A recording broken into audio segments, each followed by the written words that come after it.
Hello and welcome to episode 181 of the Arena Regulars podcast. I'm Zach, And I'm Jeff.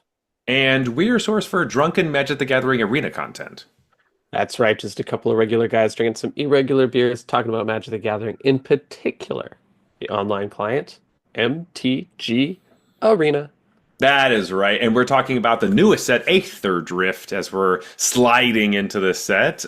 We haven't done our first sips yet, so this is our first sips or first thoughts of the set. We will also talk about our worthless lots later on to see which cards will be fitting into your standard decks. But first, each week we bring a beer. We drink it, we rate it on a scale from bronze to mythic, just like the tiers in Arena. So with that, Jeff, what's on tap?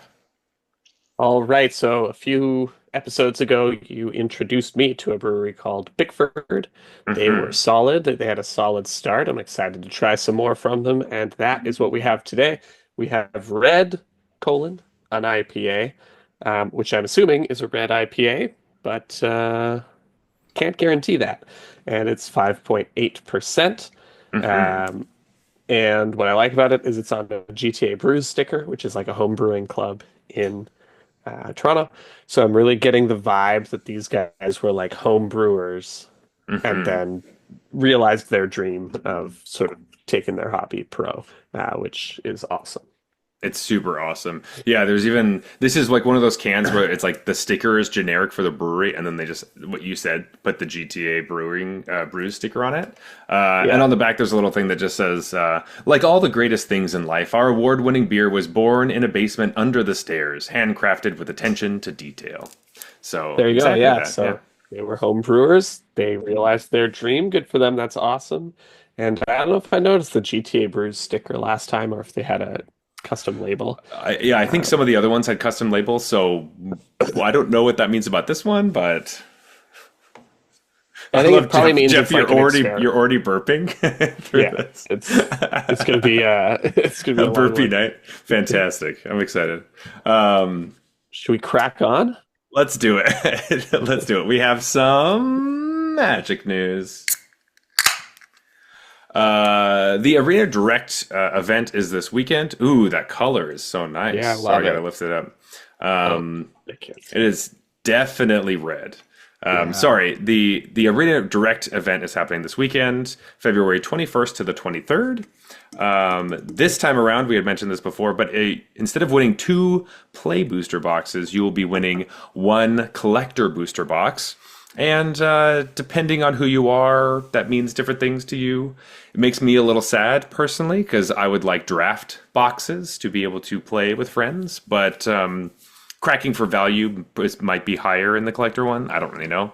Yeah, But this is ruining my chaos plans for a chaos yes. draft. But, Yeah, because like, man, I've heard of people doing collector booster sealed or whatever, and it just sounds atrocious.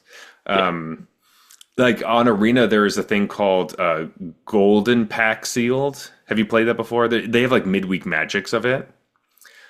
It was midweek magic a couple weeks ago, and it's like those golden packs. So if you don't know, in the Arena store, you can if you buy enough packs, you have a meter that goes up, and you get a golden pack, and the golden pack is all rares. So it's like, oh, sweet, it helps you fill up your All rares from a rare set or sealed. That whatever. sounds like a nightmare. Yes, it actually is quite difficult because a lot of You your just don't have a cards functional deck, right? don't work really well. It's like, wow, I have like whatever, 45 rares or something. But at the Yeah. same time, it's like, yeah, but like my curve is kind of bad. And like the cards don't really work together because this is a payoff for this archetype that needs a bunch of commons. And this is a payoff for this archetype that needs a bunch of commons. You're like scrounged, like you have no fixing because they don't put fixing at rare most of the time. So it's like, Right. how am I supposed to get my colors? Except It the was, dual lands, I guess. yeah, and you hope to get those. So it was kind of a weird thing. It sounds It was, terrible. it was very interesting. It's one of those things that like I love that it's on Arena as a midweek magic, so it's free, and it's just like, hey, try this weird thing, and there's like no barrier to entry really. It's just like just try. As opposed to going to like an event that's like, hey, here's collector booster sealed. It's Right. $150 to Buy all your enter, collector. and you're just like, this is a terrible play experience. But I guess I got a bunch of cards. I essentially just bought a bunch of collector boosters and then scuffed up the cards. That's what I did. That's what I was, like. I feel like if you're planning on buying collector boosters anyways, maybe this is a way to like get some extra mileage out of that Yeah. experience. Um, but don't do it because you love limited. No, Like no, no, no, that's no. not the target market, the target audience Exactly. for this. It's definitely not. So anyway, that is a new change. We'll see if they continue with that, depending on how successful this one is. Uh, People tend to like collector booster boxes, so I'm assuming this will do quite well. But I am not part of that camp. Um, but I don't even really know what it is. I just know it's like an alternate pack type that they introduced for collectors. I've never opened one. Okay. I Well, don't how think. about do you want me to? I'm not going to sell it to you because I know that you're not going to like them, just because almost every single card is foil. Oh, Like no. every I'm common out. and uncommon is foil. And then I think you have a couple cards that aren't foil because they're like special treatments or something. All right. So, If I play in this and win this thing, it's getting sold. yes. Anyway, also this weekend is Pro Tour Chicago. It's the first Pro Tour of the year. They're going to be playing Standard and Aetherdrift Draft. And yeah, it's also this weekend, Friday, Saturday, Sunday. All the normal things that they do. 3 rounds of limited into Standard, and then same on Saturday, and then top 8 on Sunday. This one's sweet. I'm working the whole weekend, so I'm going to miss almost all of it because I am going to be working brunch actually during the day. So it's going to be I will probably miss a lot, but I'm going to be checking out all the deck lists and seeing what archetypes are winning in draft. And there's going to be a bunch of fun standard decks next week. It'll be it's always a fun ride, and this one's quite soon after the release. So always love when Pro Tours are very close to when the set came out. I personally am a big fan of that. Like I know there are a lot of pro players that don't love it, but it's like Hmm. it's a much better viewing experience though. Yeah, And like it's better for me. Like I don't think making it better for the pro players is what they should be after. They should be after making it better for the spectators. viewers. Yeah, this is how you Um, do it. Good job, William yeah. Huey Jensen. Yes, I Yeah. know He know you're behind he this. knows what he's doing. Hmm. And probably intentionally messing with his friends a little bit Of course, he's like, "Hey Reed, did you see the dates for the new Pro Tour? too. Get wrecked, buddy." But no, I think this is great. Exactly what they need is to like showcase the new cards and push pro players to be very experimental because the field is kind of wide open and they don't super know. Like obviously they know the last decks, but like there could be an emerging behemoth that is always exciting to see. And most of the time, the top decks come from these types of tournaments. So Yeah, all the coolest pro tours in my books were ones where one team solved it and brought a deck mhm, that nobody had heard of or thought of or mhm, prepared against, and that team just like smashes everyone. That's basically stopped happening because mhm. of, in large part, Magic Arena, actually, because people are just playing That's true. so many games Yeah, so so quickly. quickly. Yeah, And the Pro Tour would be a month or 2 months after the set came out, and like you're just the bar to have found that hidden gem that nobody else has found in those millions of games played is just it's just so unlikely. Whereas it's so this unlikely. weekend we might actually see that. It's standard, which means it could happen because Hmm. again, older formats, it's harder for the new cards to make as big an impact. Um, and it's right after the set's been out like a week. So Yeah, like a week and a half by the time it's doing, and that's not yeah. just standard; it's also limited too. Because like as we're going to talk about, Mhm. like people will know what the best colors or best decks are, what the strongest things are to do, and so we're when you get into week 2 and week 3. That's when we start to see a balance and a shift happen. And the fact that the Pro Tour is happening right during that flux of like everyone already kind of knows, and then is it kind of that thing of like, oh, these colors are still going to stay strong through the whole thing, or is there going to be a balance of like, oh, this other deck kind of emerges and nobody realized that this is amazing or whatever. Yeah. So I It's interesting because I yeah, actually think it makes, in a weird way, it makes Arena bad for practicing for the Pro Tour. Maybe that's always true. I have heard some people say I that. have heard people say that. But like if I were to jump on Arena right now, I think, like you said, people have started to realize that one color is much stronger than all the other colors, Hmm. but not to the extent where it has self-corrected yet on Arena. Yes. Hmm. But at the Pro Tour, you can bet every single person in that Pro Tour knows which Is color trying. is the best. I I think not only that, but I think pod play changes everything. Pod play does Like, make a big and this is difference. Yeah. something I've had on a soapbox for like we had our if you don't know the Arena Regulars Discord, we've been doing cube nights. We have a peasant cube that one of our good friends has put together, which is so much fun. It's super cheap to play. You don't have to use very many wild cards because it's all commons and uncommons. But being able to like pod draft a cube the way it's supposed to be done felt so nice after playing the arena cube, and I kept getting so angry because playing against your opponent who has the same cards as you and the same deck as you, but you're playing cube, you're like, this is just not supposed to happen. It's not And cube. Like to it's me, not that's not cube. cube at that point. Yeah. Yeah, it's just like it gets so frustrating. Part of the Um, point is like I'm the one with the Uro, or yeah, I'm the one with the it's like Brand or whatever, yeah, it's like I pulled doppelgang. You shouldn't have doppelgang. You can't doppelgang me. I'm doppelganging you. Like That's that's right. what. And anyway, so pod drafting does change a lot of stuff. Obviously, I know you're not supposed to hate draft, like, or you're not supposed to put a huge emphasis on hate drafting because build having a good deck is better than taking cards away from other people.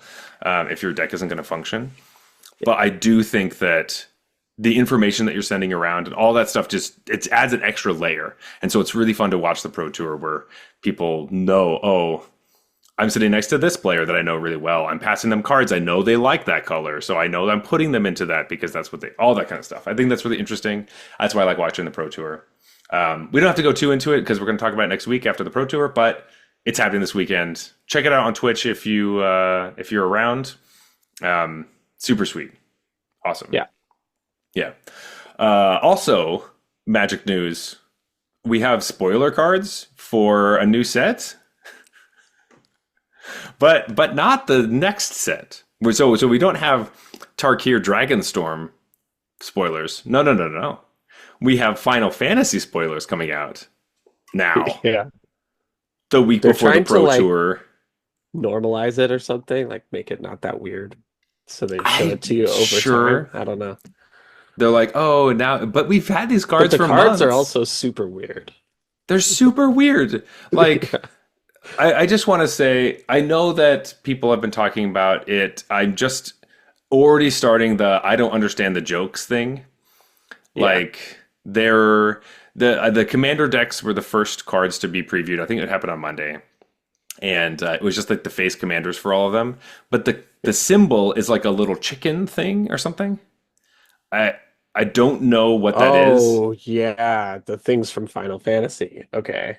Yeah, but everyone was Um, like, "Oh my god, this is the best set symbol ever! I'm so happy that they did this thing." And I'm like, "That looks like a weird chicken. That Let looks me go look at the second terrible." symbol. Like to me, it just looked like one of those proxy set symbols that are just like some random thing that you're just Right. like, When okay, you see on like a Reddit where they made it yeah, it's like a weird make their own unicorn cards. thing or something, and I was just so confused, and I was like, this is the weird jokes that I don't get, and I know they have to have them, but as the set symbol, I don't. I guess it's the commander set symbol, so like I can concede that, and yes, I know right now our set symbol is like a racing flag, a striped flag or whatever, which is kind of cheesy, but at least that's like very Super obvious and cheesy. makes But sense. I don't like that set symbol either.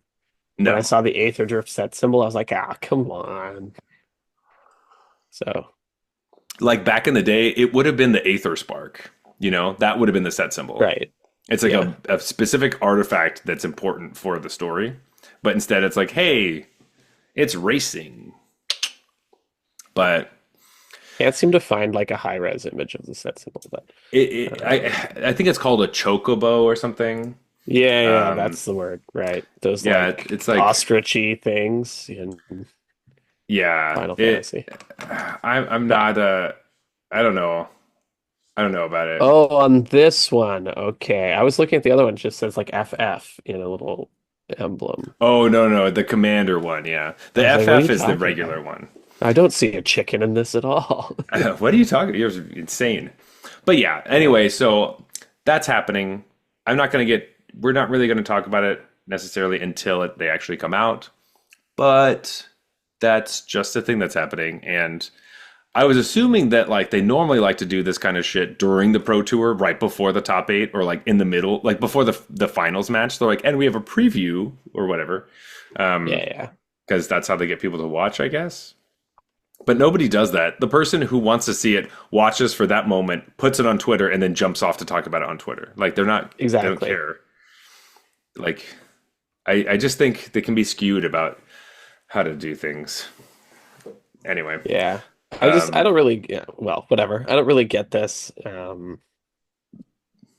I think it's thing probably to try to normalize things by showing spoilers so far in probably advance. I don't think it's you're actually totally about like right. generating excitement. I think it's more about like if we like dole this out over a long period of time, it won't seem as weird. By the time it Um, happens, it won't be this crazy thing. I get that, I do, but all right. Anyway, let's not talk about Final Fantasy until it hits us in the face, which they're trying to help us. So, okay, sure. I would like sugar with my medicine, I guess. let's not talk Um, about Final Fantasy until we have to. until we have to talk about it. Uh, though I will say, okay, sorry, I know we were very negative. We don't want to be negative on the podcast, or like unnecessarily negative. Yeah. It has made me feel a little itch to maybe pick up a Final Fantasy game to just see what it's about. So it's doing its fucking job, I guess. That's what it's doing what it's supposed to I do. played a lot of Final Fantasy 2 and Hmm. 3 and then of course 10. Okay, I So because I or played 10. X. Yeah, I played X because X is a really cool. I played Mortal Kombat X because it has an X in Yeah, it. yeah. X's are Yeah. cool. They're Although super cool. Mortal Kombat 11 is so much better, but It is. Um, but anyway, yes. So maybe I might revisit one of those. I will say there is a lot of reading, so I might have to stop. But it's like, as oh far my as god. RPGs go, it's they're not even usually that much reading, are they? I guess it's that, and then whenever there's like a skill tree that's just like so giant that I'm just Oh, I like, love big skill oh, trees. Love I do them. not. I like the ones where I used to play Champions of North, where it's like you pick a skill tree and you go through it, but at certain Oh parts in the crap, that's a game, blast from the past. Okay. yeah, certain points of the game, you can just like reset, and you're just like, I'm gonna pick up all my things and re put them out somewhere else. But there's only like three. It's like, oh, your character can do like three different things essentially, instead of like you could do all the Yeah. stuff, and it's too much, man. If I have to look up a guide for a skill tree, I don't want Oh, I like never do. I never do. I'm just saying if I look at it and be like, I Oh should know yeah. more about this, I don't That's, want to do it. that's I fair. You would, definitely should if you want yeah. to like build a good character. And that's the thing. Like I probably had shitty characters because I was like, I don't, whatever is the closest, you know. Or I'm building the character wrong, like completely Yeah, wrong because I didn't for understand sure. them Yeah. initially, and I just like I don't know. I was like 13, so like I don't know, but I get to like level 10 or something, and I'm like, oh, that now I get this awesome ability, and it says, oh, you don't have enough strength, or you needed like some other ability first. And I was like, oh ah, that's why I was yuck. supposed to take those earlier ones. Okay, I get it, I get it. Well, fuck it. I guess my character blows because Yeah, like this was I would the just be thing like, I I start really over, needed. I guess. But then every Yeah. time I start over, there's so many unskippable cutscenes. You're like, fuck this. Okay, I'm done. I'm doing something No, else. I'm modern gonna, games will always let you respec for that reason. Because now that they're yeah, like hundreds of hours, it's like yeah. I'm only It's like playing this thing one time at once. most, There's dude. no point. Like, Yeah, just let yeah, me redo it. yeah. Anyway, And I sorry. That was inevitably realize after 50 hours that I've been building it all wrong. Like, just let me try yeah. again. Uh, anyway, uh, Love it. let's talk about Aetherdrift. Let's talk about what we've been playing. Yeah. Jeff, how have you been finding the set so far? What's been standing out to you, or what have you been doing? Okay. I've been playing limited and historic because this weekend is a Right. historic qualifier. I don't actually know if Oh, I'll be that's able happening to. this weekend? Man, I should have said that during the Magic news. My bad. Whoops. Is it this weekend? Now I'm questioning it I don't know. because it's like, is it at the same time as the Pro Tour? I guess that's fine. They do shit I like th that all the time, I think so. it is this weekend. Yes, because I qualified for it last weekend, Oh, so sure, it's sure, this sure. weekend. Um, yeah, I don't actually 100% know if I'll be able to play in it, but figured I would practice Just up prepare just in anyway. case. And Yeah, that has involved zero Aetherdrift. My deck contains no Aetherdrift cards, hmm and the only Aetherdrift cards I ever run into are the lands occasionally. sure. So not a huge like constructed. I don't have much experience with constructed Aetherdrift, but I have played a healthy amount of limited for the start of a format. More than I usually do, but not Yeah, some of the buddy. like heavy hitter sets where I've played a lot of them. I will say, we always like to talk about is it fulfilling its theme? In a in a way that it is because everything is like on a car, but I just don't get race vibes from the set, to be honest. Like I don't feel like I'm in a death race when I'm playing the set. And lately they've been really smashing these where like Duskborn does feel like that creepy horror. And like, hmm when they make these weird sets, it does kind of have the vibe that they're going for. And this one I just feel like, I don't know, it just kind of feels like a set that has a lot of vehicles for some reason. To me, it doesn't really give off the whole death race, like pod racing thing that I was hoping for. Yeah. I yes. I think what's funny is that I'm kind of thinking of it as like it's definitely slower than I thought, which is funny because in a racing set you would kind of assume that it would be really Oh, the limited fast. format. Yeah, it's not super fast. The limited format is fairly slow. Not like Cons of Tarkir, like I'm gonna stab my eyeballs out. No, Slow, sets just aren't like that but anymore, like though, right? no. Like, Um, but it is slow in the sense that like I was thinking, oh, it's a race, it's going to be fast, and starting your engines as early as possible and getting it finished is like that's going to be so important. And it turns out that it is important to like get max speed to turn on all your cards, but it kind of reminds me. Well, I guess I was going to say something else. I guess that doesn't really apply, but yeah, the actual pace of it reminds me of the story of Aetherdrift, where it's like you have a race and then you stop for a little bit, and then you have a race and then you stop, and you have a race and then you stop, kind of thing. yeah.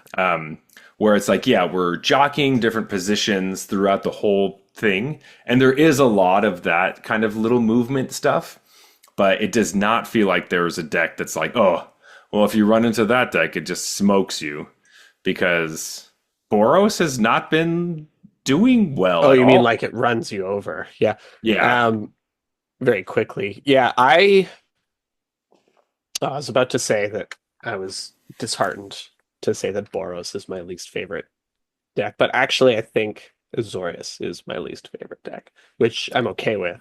But hmm Boros is definitely a contender for the color pair I To absolutely do not want to be try in. to stay away from. Yeah, Yeah. definitely. Which is the opposite because the first deck that I built was a start your engines like white red Start your aggro engines deck. Boros. That's what I was Yeah. hoping would be the best deck. Although, like, we got we have to address the elephant in the room.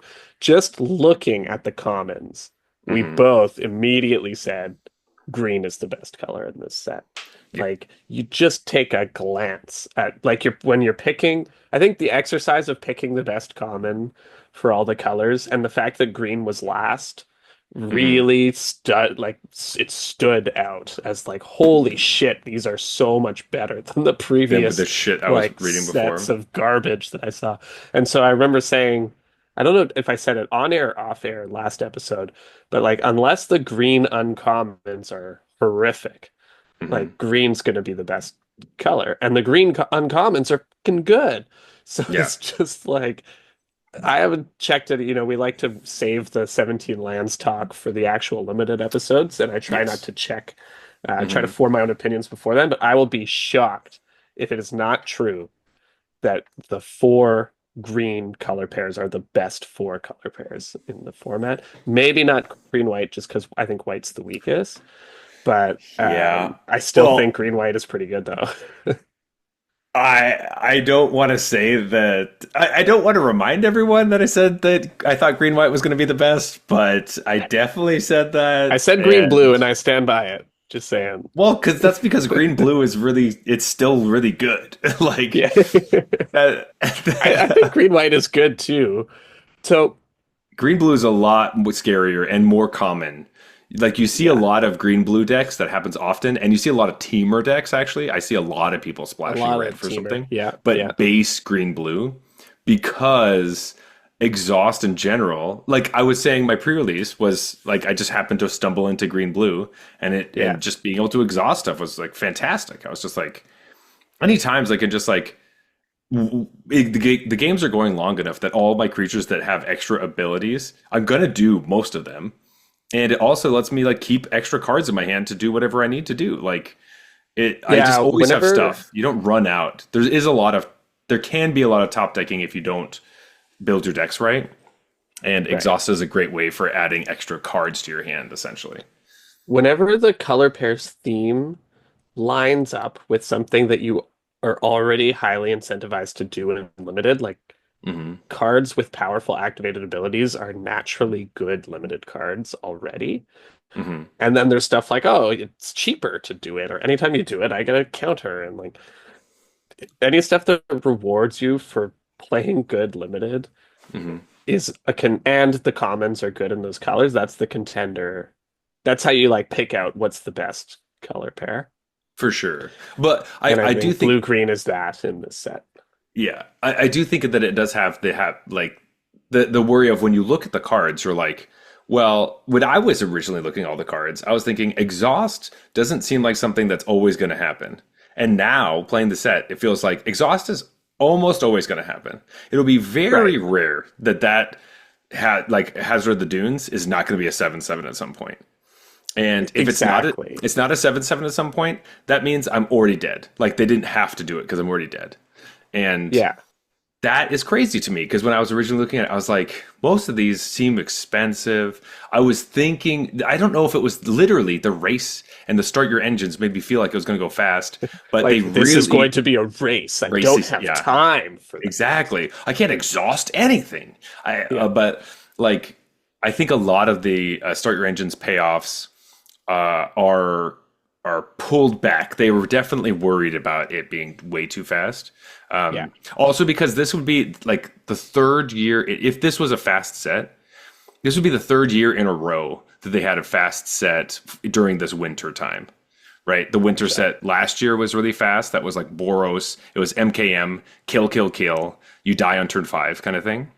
And the year before that, it was 1, and that was notoriously a lot of people hated that set. I liked it, but it was very fast. But they wouldn't have had the feedback on one when they designed this set.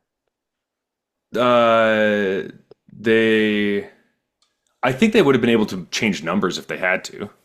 I don't by I at least think by they one. knew, I think they would know that those sets were fast Yeah. if they are doing their due diligence in design. But I don't think they Mhm. would have known that people hated one by the time most of the set was Sure. kind of finalized. Finalized. I think that is true, but I think they might have been able to tweak a couple numbers, kind of thing. Also, didn't hate one.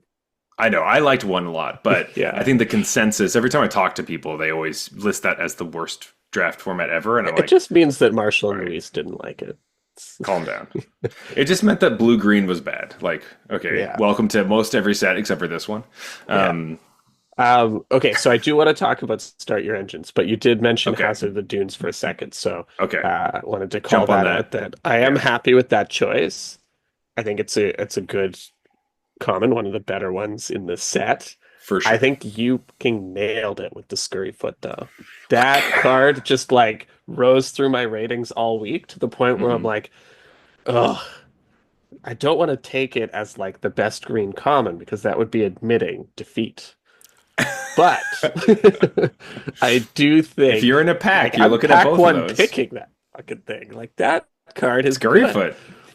And I think it's like a little one of those cards that's a little understated how good it is. I think your people are probably winning a lot of games that they don't necessarily realize is because of that card.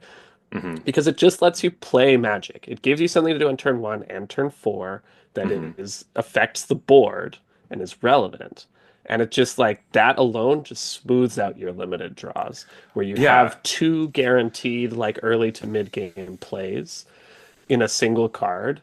And so there are a lot of games where like you're not curving out, you're not doing the thing, you're not firing on all cylinders. Let's to use a appropriate metaphor for the set. Hmm. But Yeah. like that will save you. You would often lose those games because you are stumbling too much, and this prevents you from losing, and then you end up winning with something else later. So it doesn't necessarily look like the scurry foot is what won you that game, but you would have lost with any card that's just like a random two drop or whatever. Hmm. I think Yeah. that happens a lot. And so again, I haven't looked. I expect the win rate of this thing to be huge because it's one of those cards And that good players understand why it like the better you are, it's not an obvious comment about why it's so good. yeah. So in the hands of the 17 lands players, I think it will overperform even relative to the standard. Yeah, don't worry, you're bringing that average down. Um, But no, I really liked what you said about like turn one and turn four because a lot of your deck is like twos and threes. right.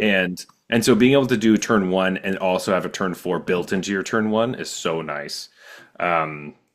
But I also think Hazard of the Dunes is just like this giant wall that is also a turn four play that's just like deal with me. I'm a ticking time bomb kind of essentially.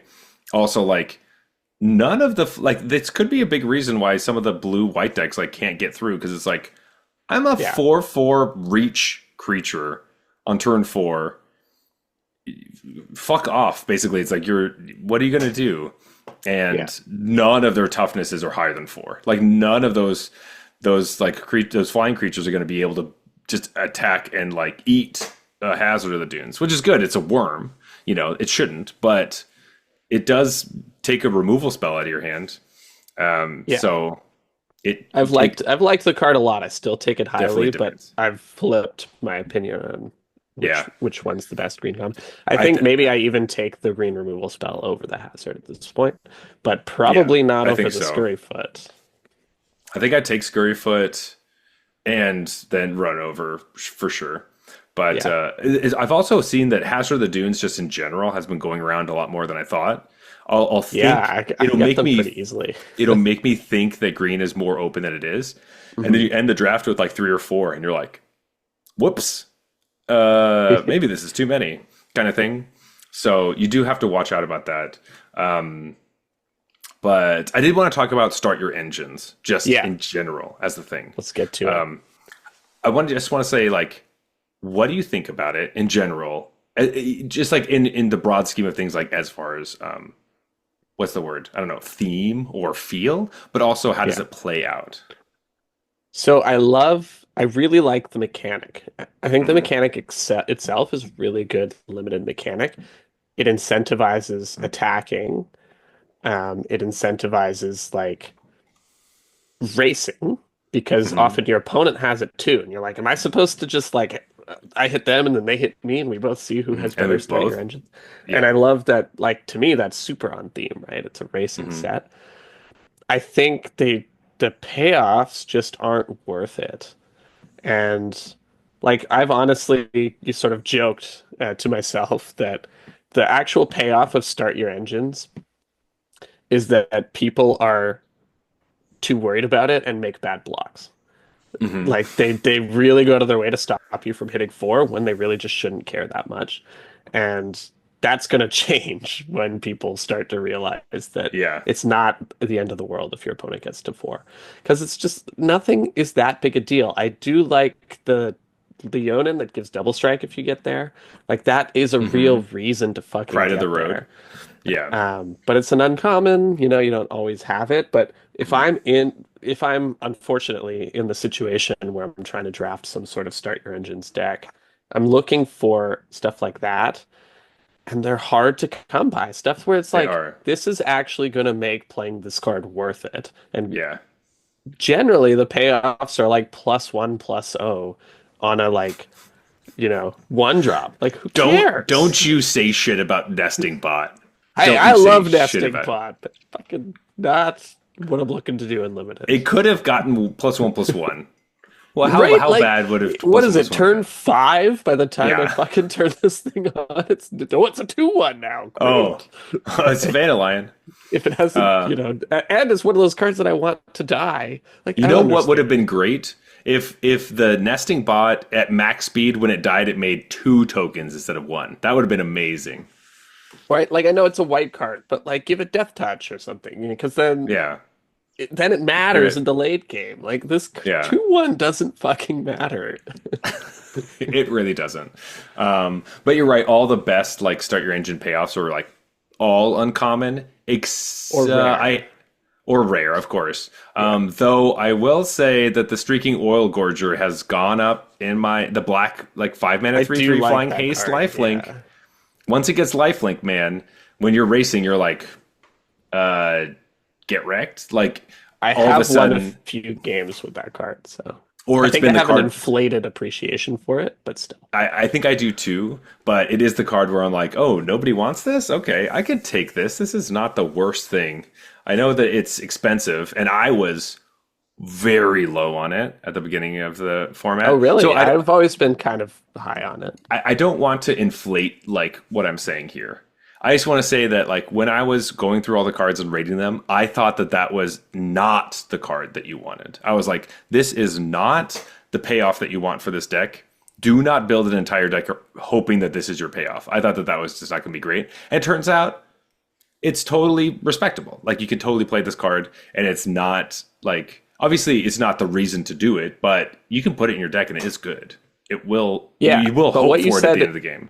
what you said is still true, and I think calls out the problem with Start Your Engines. Because it is true that you shouldn't build your deck to give this thing lifelink. And Make a that's 5 mana your 3/3 lifelinker. that's like your big thing, right? And that's the problem with the Start the Engines deck. Like, just play green black, pick up an early Start the Engines like black 2 drop, and then also play this thing on the top end. Sometimes it You will get have it. lifelink when it comes down. Yeah. Sometimes it won't. You're not that unhappy, and then there's gonna be those weird long games where it gives itself lifelink over the course of a bunch of turns or Yeah. whatever. And Like, yeah. And I want to point that out as well because a lot of the start your engines was like, oh, anything that's expensive, like everything that cares about your engines being at max speed or whatever, have start your engines. But you don't need like having an early card to start your engines and getting to max speed as soon as possible. Yes, that is nice, but it's not mandatory. Like, yeah, if you have the red uncommon, the one it's like End Rider Missile Spitter. What the hell is that card? I have been saying this wrong for like days. I can't remember what the stupid card's called. End Rider Spike Spitter. That's what it's called. It's yeah. the I don't 4 really mana 3/4. get that card. Oh, sorry, I thought it was a different card. No, not the 2 mana 3/1.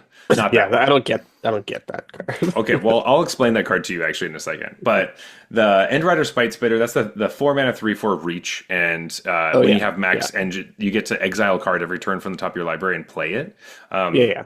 That is a nice one, and That's that another has one of the proven to be really actual strong. payoffs. Yeah, Yeah, like all right. that's a real fucking payoff. Draw a card It every totally turn. is. I'm in. Yeah, draw an extra card every turn. Yeah, absolutely. That's like rare. That's like Vin Wixit, but like not.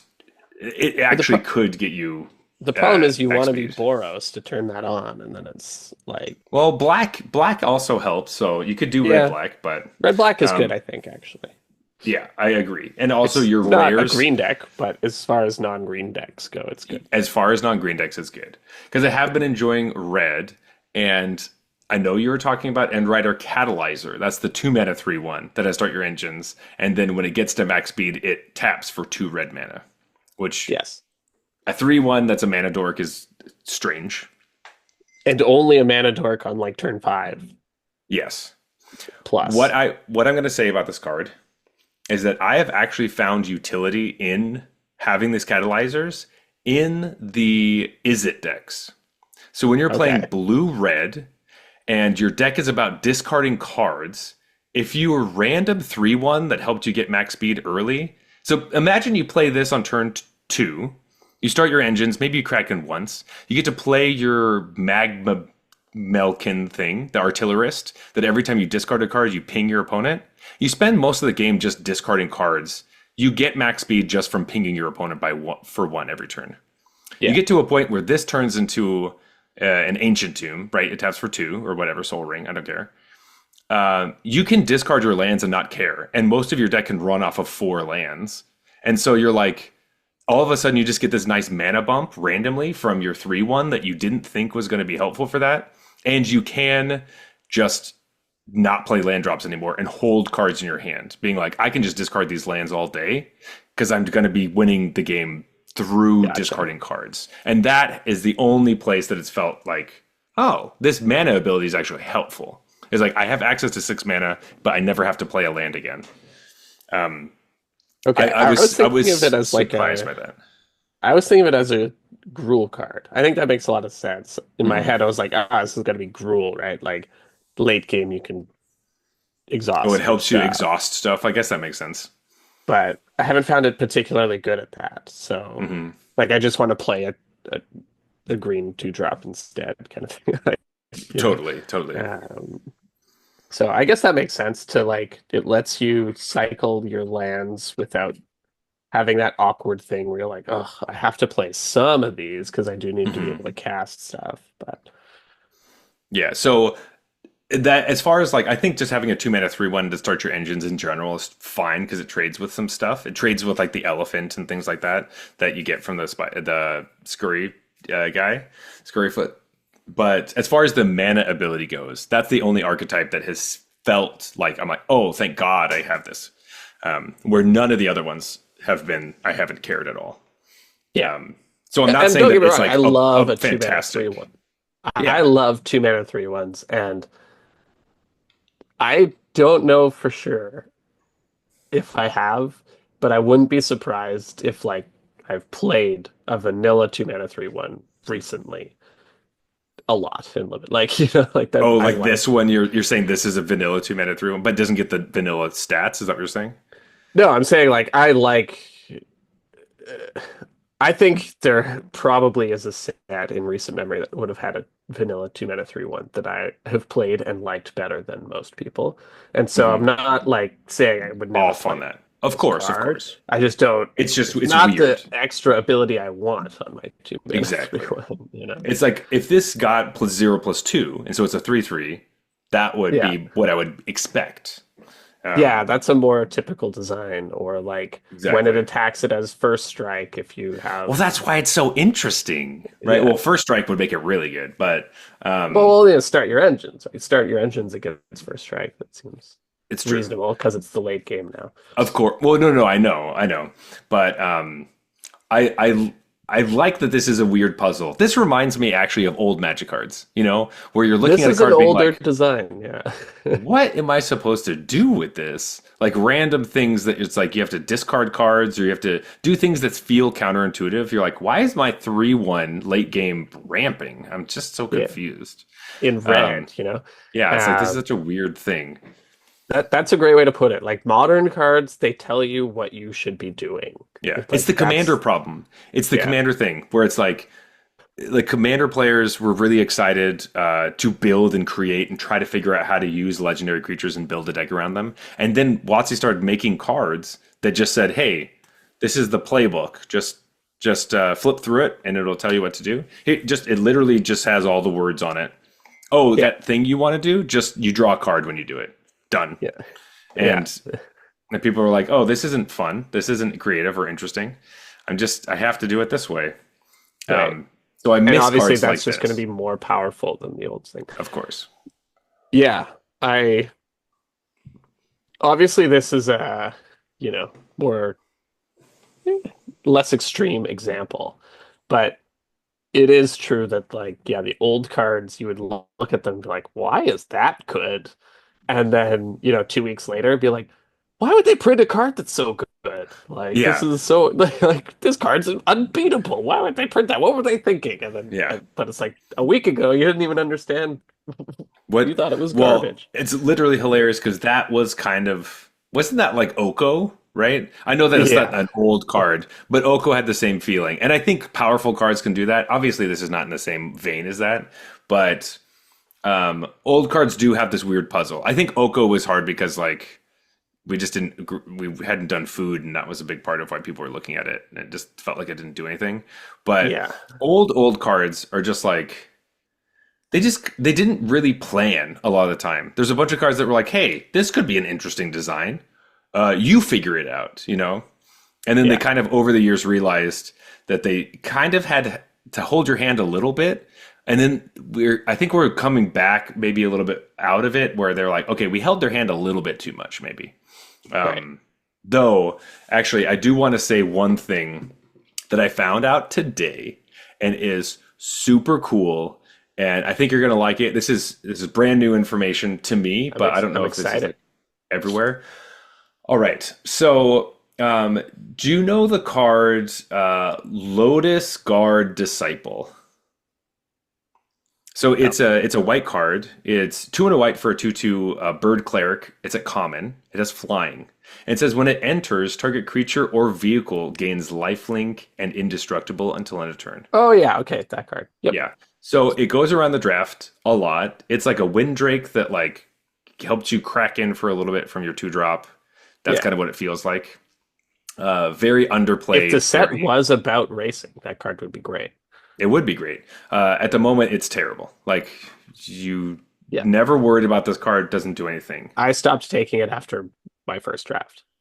So But I lay it did on me. find, I did find that if you happen to get a rare card called Guardian Sunmare, which is 3 white for a 5/5 horse mount with Ward 2. It says when this creature attacks while saddled, you search your library for a non-land permanent card with mana value 3 or less, put it onto the battlefield.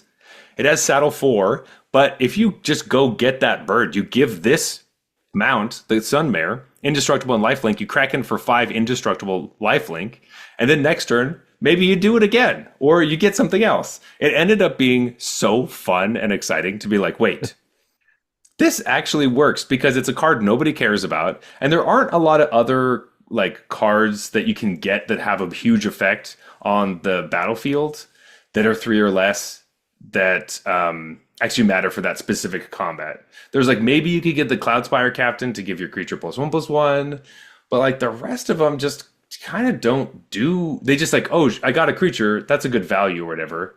But the Lotus Guard Disciple ended up being great in that deck. Be like, this is the card I'm actively tutoring for, and it's going to suck for my opponent. And that's a white combo for you right there. I was very happy to find that. Stumbled upon it. Yeah, I do like. Okay, so there are little pockets of synergies like that in the set that I am always a fan of.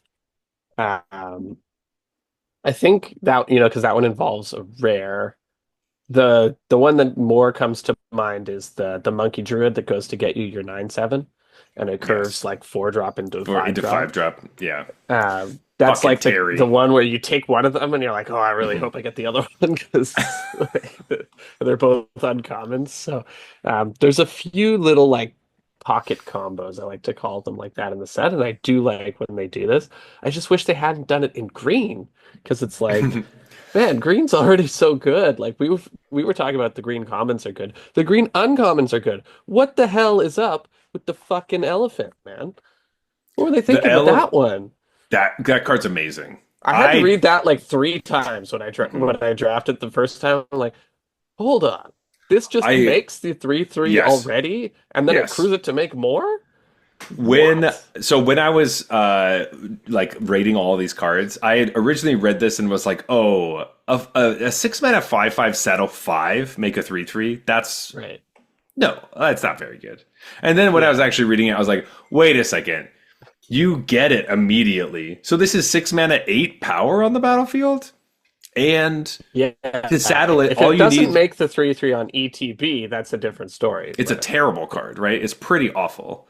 But the fact that you make the 3/3, which means all you need is like a 2 power creature to settle it, it already Yeah, gives you're you three of the 60% of the power. way. It's Yeah. amazing. This It's card so is good. nuts.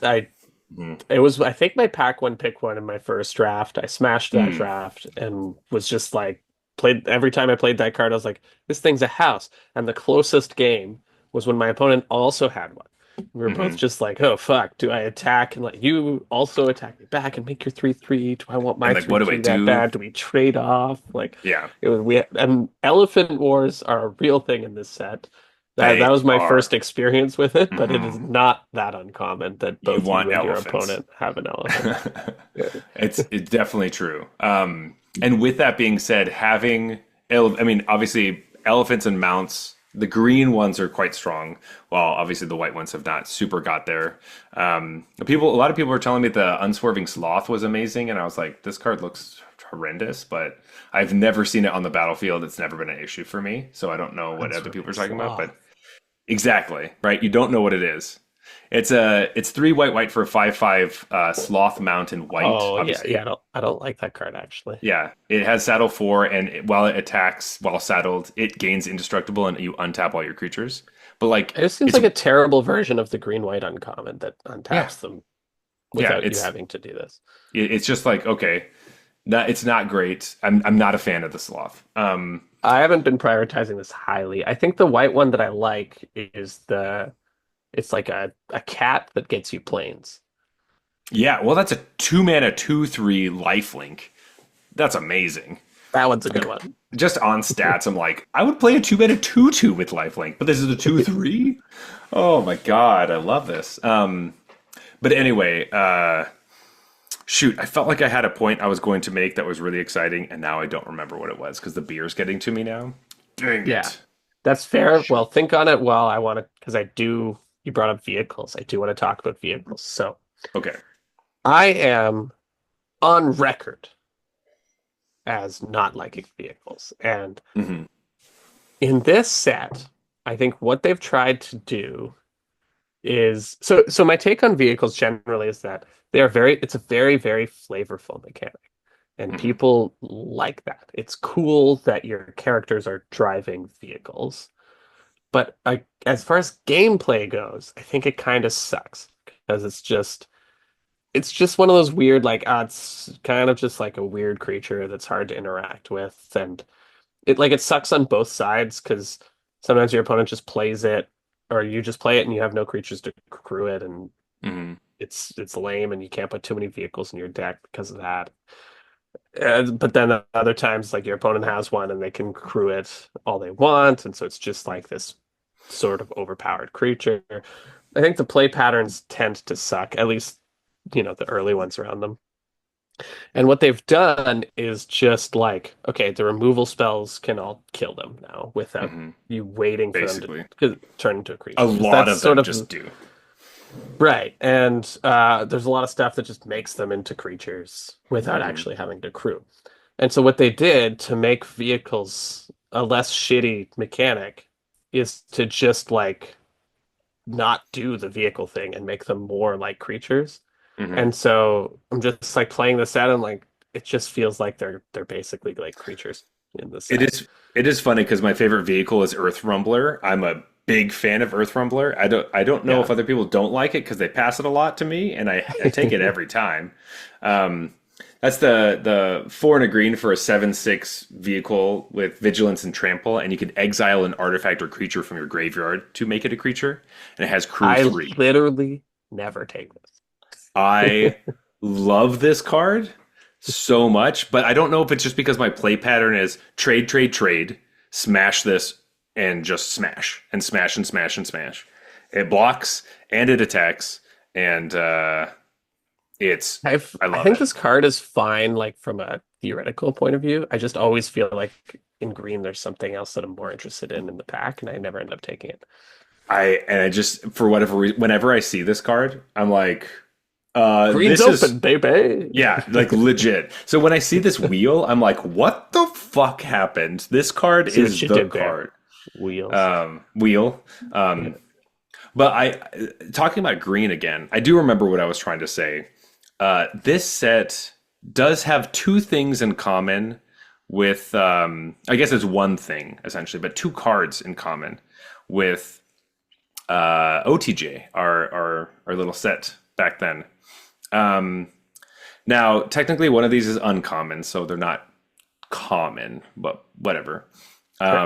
But OTJ did have two important spells that were the reason why the format ended up going to the way that it did, which was threats were huge, and protecting your threats was more important than having removal for your opponent's threats. That was Yeah. a big part of that draft It's a format. huge part of OTJ, So yeah. Snakeskin Veil and Take Up the Shield were the reasons why Snakeskin those Veil come. was like the best green common or something. Yeah, this was like a first pickable card. Amazing. Yeah.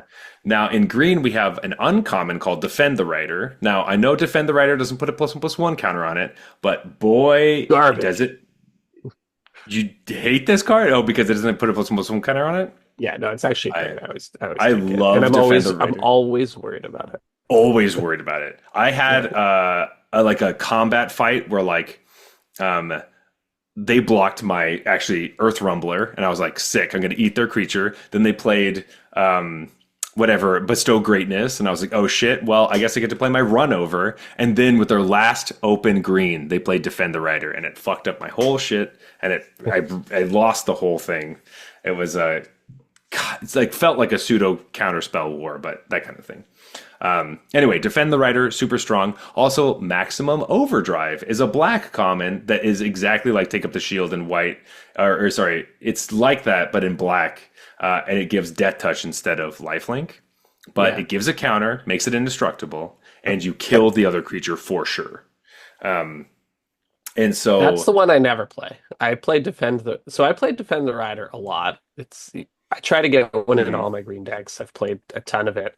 I I honestly think, yeah, it's definitely true. I have never created a pilot with this card.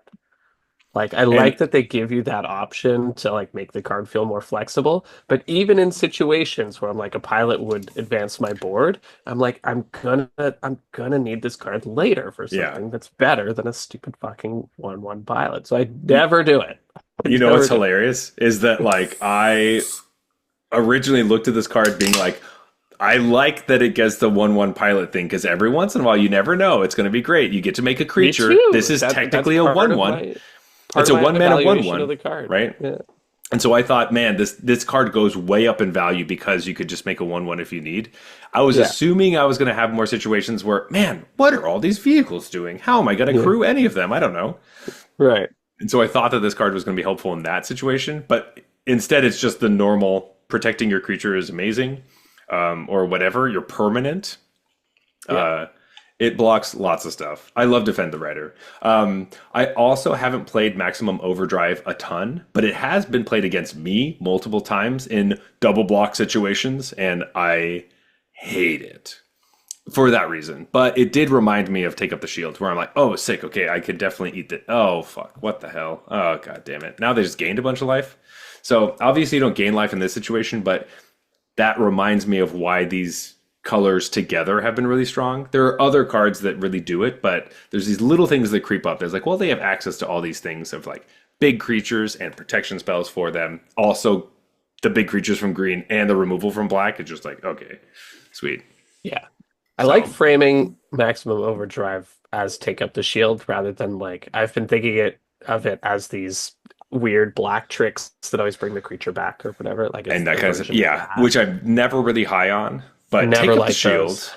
very high on. So, But that was because of Lifelink, to be honest, like in large part. I Lifelink was not a small part of Take Up the Shield. it was definitely not, but Indestructible was, I think, I think Indestructible is more important than Lifelink in most situations.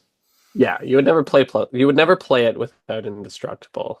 Hmm. You could play it without Lifelink, which I guess is what this card is saying. It's essentially what this is, but it's very aggressive because you get to attack into people with something big, and then if they double block or something, you're like, well, get wrecked. I feel like the situations, yeah, the double block. That I didn't consider, and so I'll actually So literally I get have scared. I'm I gonna get put that in scared. my brain and think about that. But My opponent attacked with green and black, and I'm like, oh fuck, what am I gonna do? Like, how am I gonna yeah, like? What happens if they have this?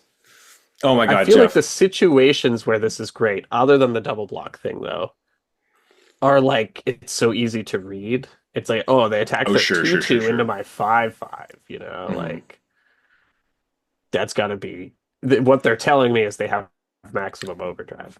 But there's also a lot of weird like two threes or like three fours, and you're like, oh god, what is this? I have a couple tutus, like, so I can double block Yeah, things like that. Where you're like, oh, but what I I don't mean like where this. the like death touch matters. Oh, So wait, like this card, it gives +1/+1 indestructible, and then also death touch. So how much does the death touch add?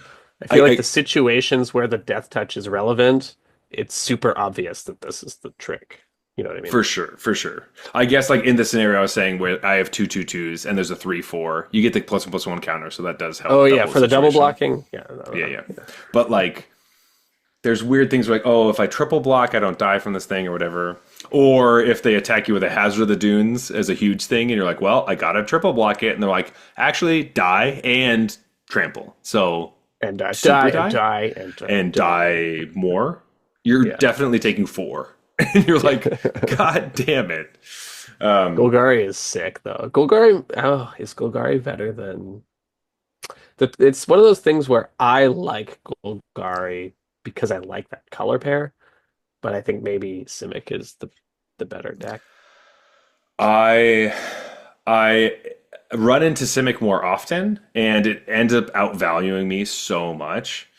The Um, Golgari uncommons can but if you get value, man. Like they can the grind too, baby. the fact that the fucking brood wagon is good I love is the Brood Wagon. the fact that that is actually a good card. I was actually in a situation where my opponent had a brood wagon in hand, and I had my the Gastel like oiled guy, whatever, the 5 mana 3/3 lifelink dude, and I was like, yes, we're fucking safe, buddy. We can get through. We're fine.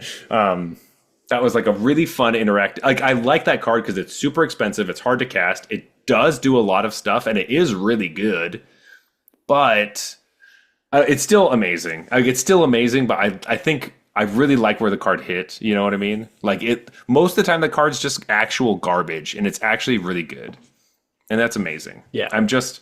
yeah. It just continues to remind me that draft is so much fun. There's so many things you can do. Like it changes all the time. And the fact that certain cards and certain sets are bad, but in other sets they are good.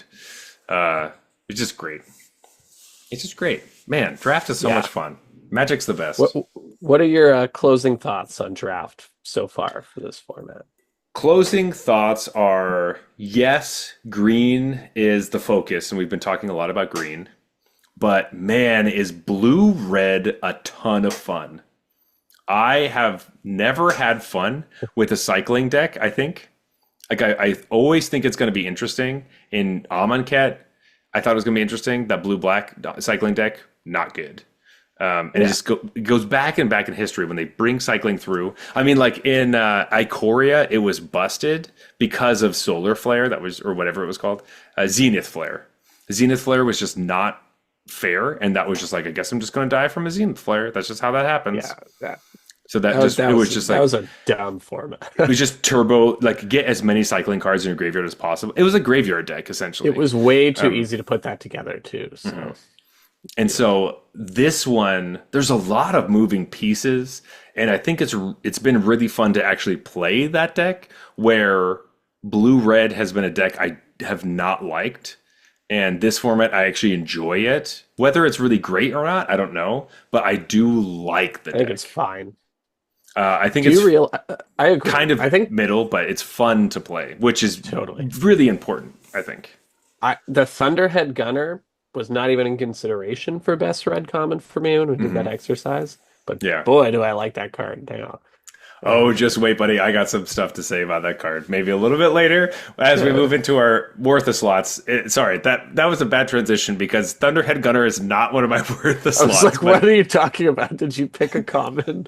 Did you pick a a common common. 4/5 for 5 as your worthless slot? No, but All right. Well, I feel like I'm burying the lead a little bit, but it could easily be. It's obvious what I'm going to talk about when we get to a later part in the episode, Jeff. Yeah. Well, hold on. Anyway. I just want to point out that and I agree with what you said about blue red. We basically both just said the deck we want to be in is Simic, and the deck we find the most fun is Izzet in this Mhm. limited one. Think about that for a second. That's That the is, weirdest shit. yeah, are we in the Twilight Zone right now? This is the This is exact not opposite of of what we say every about limited every format format. ever, which is hilarious.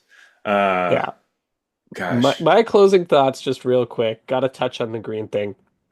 This is a set that I think we are in real danger here of this not being one of the sets that draft being self-correcting in nature is enough. I think the green cards are way better than the cards in the other colors. Like you're gonna see commons in green that are getting like B plus by the limited rating, limited Hmm. resources rate, at least a B, right? Scurryfoot is Yeah, at for least a sure. B. And so, oh man, like you often wait, say, let it correct itself. I'm interested in what happens at the Pro Tour. This could be one of the ones where forcing green is just the right thing to do. We'll Um, see. I'm saying I have high hopes for the blue red deck, but that's just me. Like if people are forcing green, nobody wants any of those. Like that deck just builds itself if people don't want it. But it has to be open is the problem. Where green is just deep, and so I think more people will pick green because it's safer. Well, if you can slam a blue red deck that has the pieces you need, you can go way faster than the green decks can handle. but Which yeah, but you're not going to be consistent in that, right? Like probably in the long run, it's still the right thing to do to just play green. Like what's the fifth best green common? Like fifth. I don't know. It's probably like, is it the mole? That's ridiculous. Yes, it's the mole. You know what I mean? Like So that's an outrageously good fifth best common is the pothole bowl. that's true because that has been like the best green common in other sets. So Yeah, like that's a um, really good card.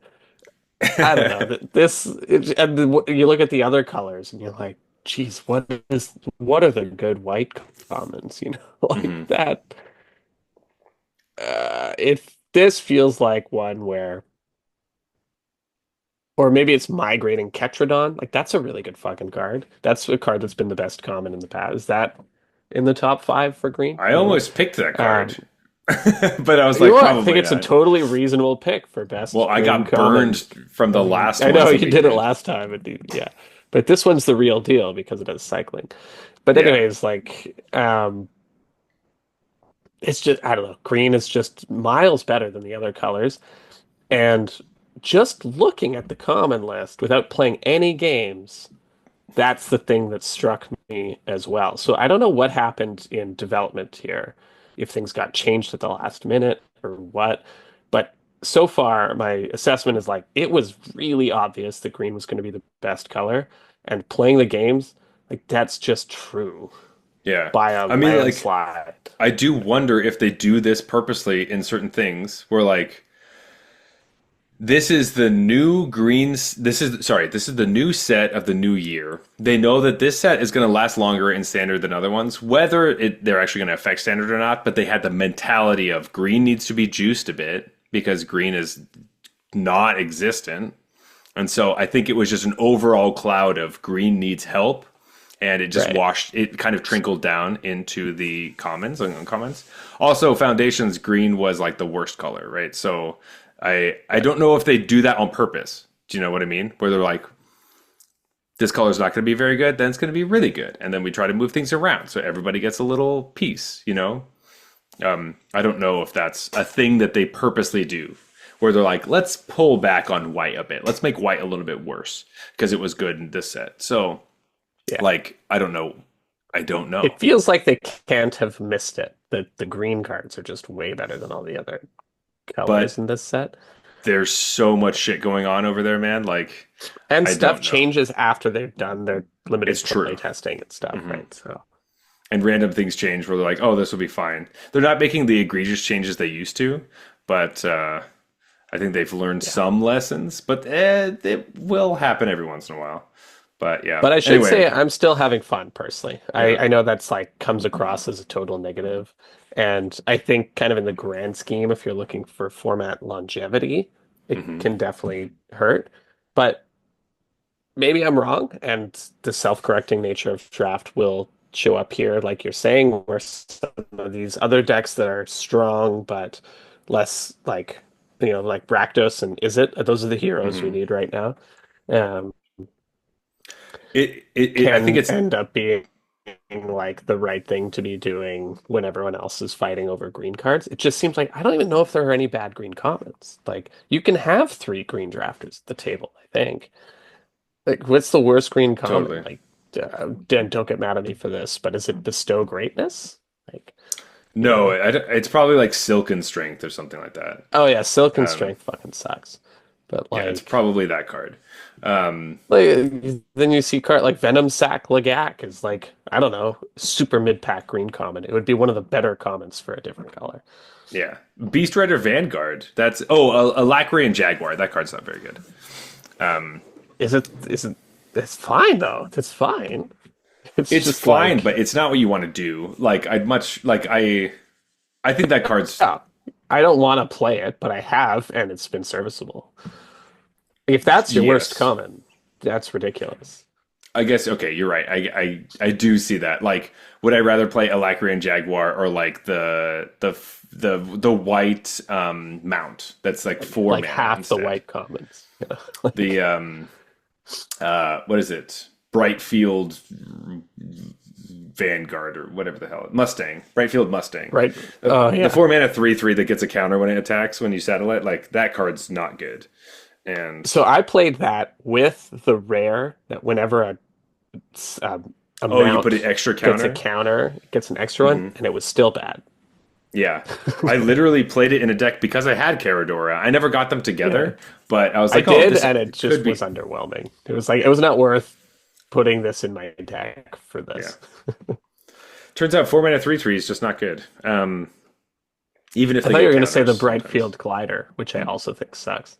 It does suck. Both of those are bad. Yeah. I actively try to stay away from that card. If that card had like it was a 1 mana 1/1 flyer that got vigilance when you settled it, maybe. But like Yeah. the fact that it's a 1/1 vigilance is like, what the fuck? Saddle 3? Get the fuck out of here. This card sucks.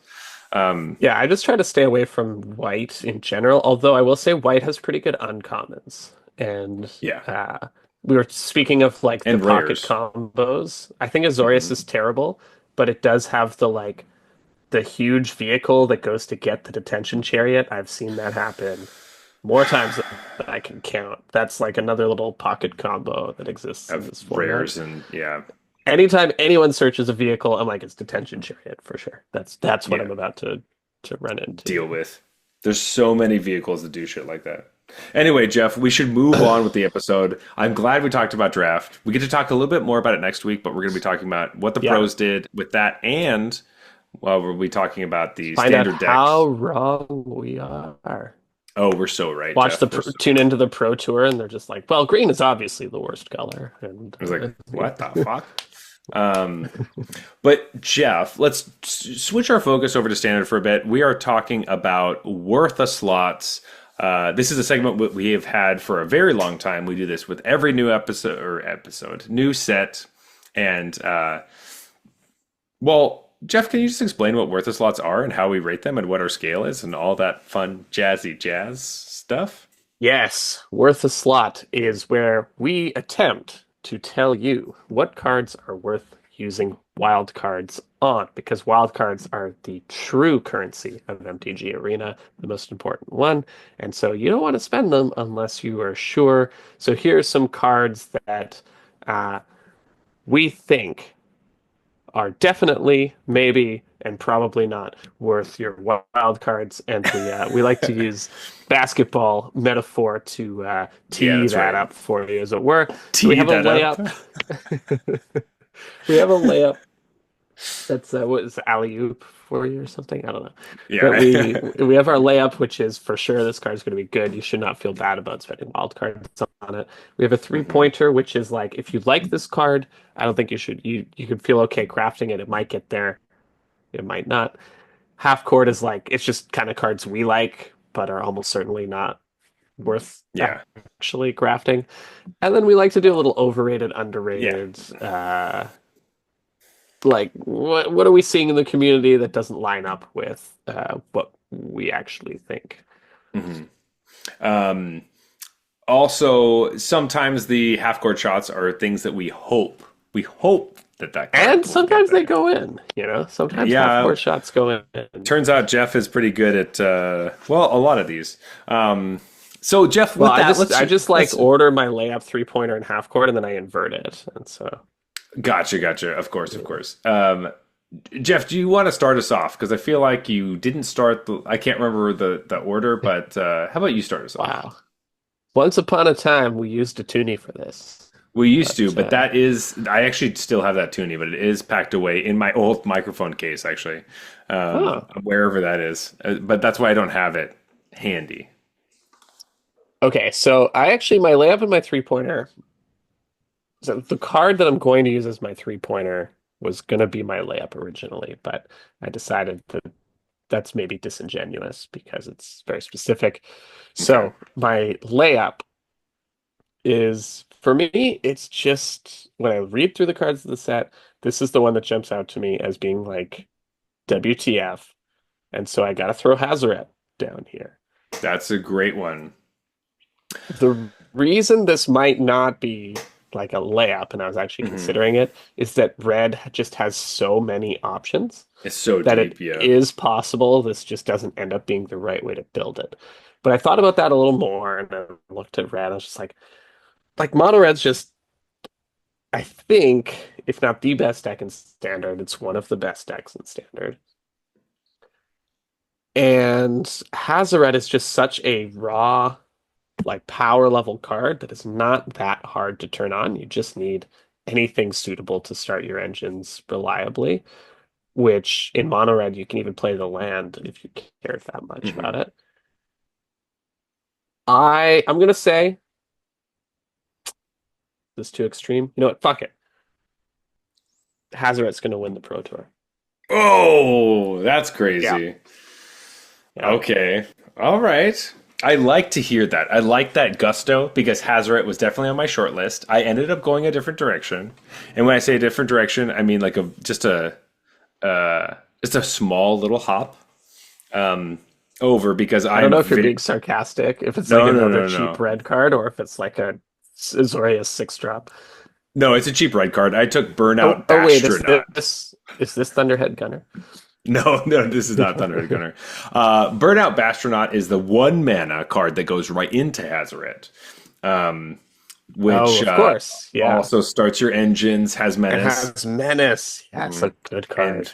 yeah, when you get max speed, it has double strike, and then you can pay 2 mana to give it +1/+0. But mainly it's the double strike because like I don't know if this also fits in like the mouse decks where you want double strike and things because obviously it's a goblin, but I think it fits in there somewhere. You could probably build just a goblin version of red, like mono red, where you play Bastronaut, you play the engineer, the Draconics engineer, you play Hazaret. There's some other like goblin payoff cards that we have, like Howl Squad Heavy. We have a bunch of cards from Foundations that are they're goblin focused. So I definitely think this is a turn one card that will be feared, and I think you could safely craft this. Also, the thing that we're saying here is like I picked a rare and Jeff picked a mythic rare. We always say that like playing a fast mono red deck is a really safe bet on Arena if you just need a deck that will like help you climb tiers. And mono red in general, or just red decks in general right now are pretty good.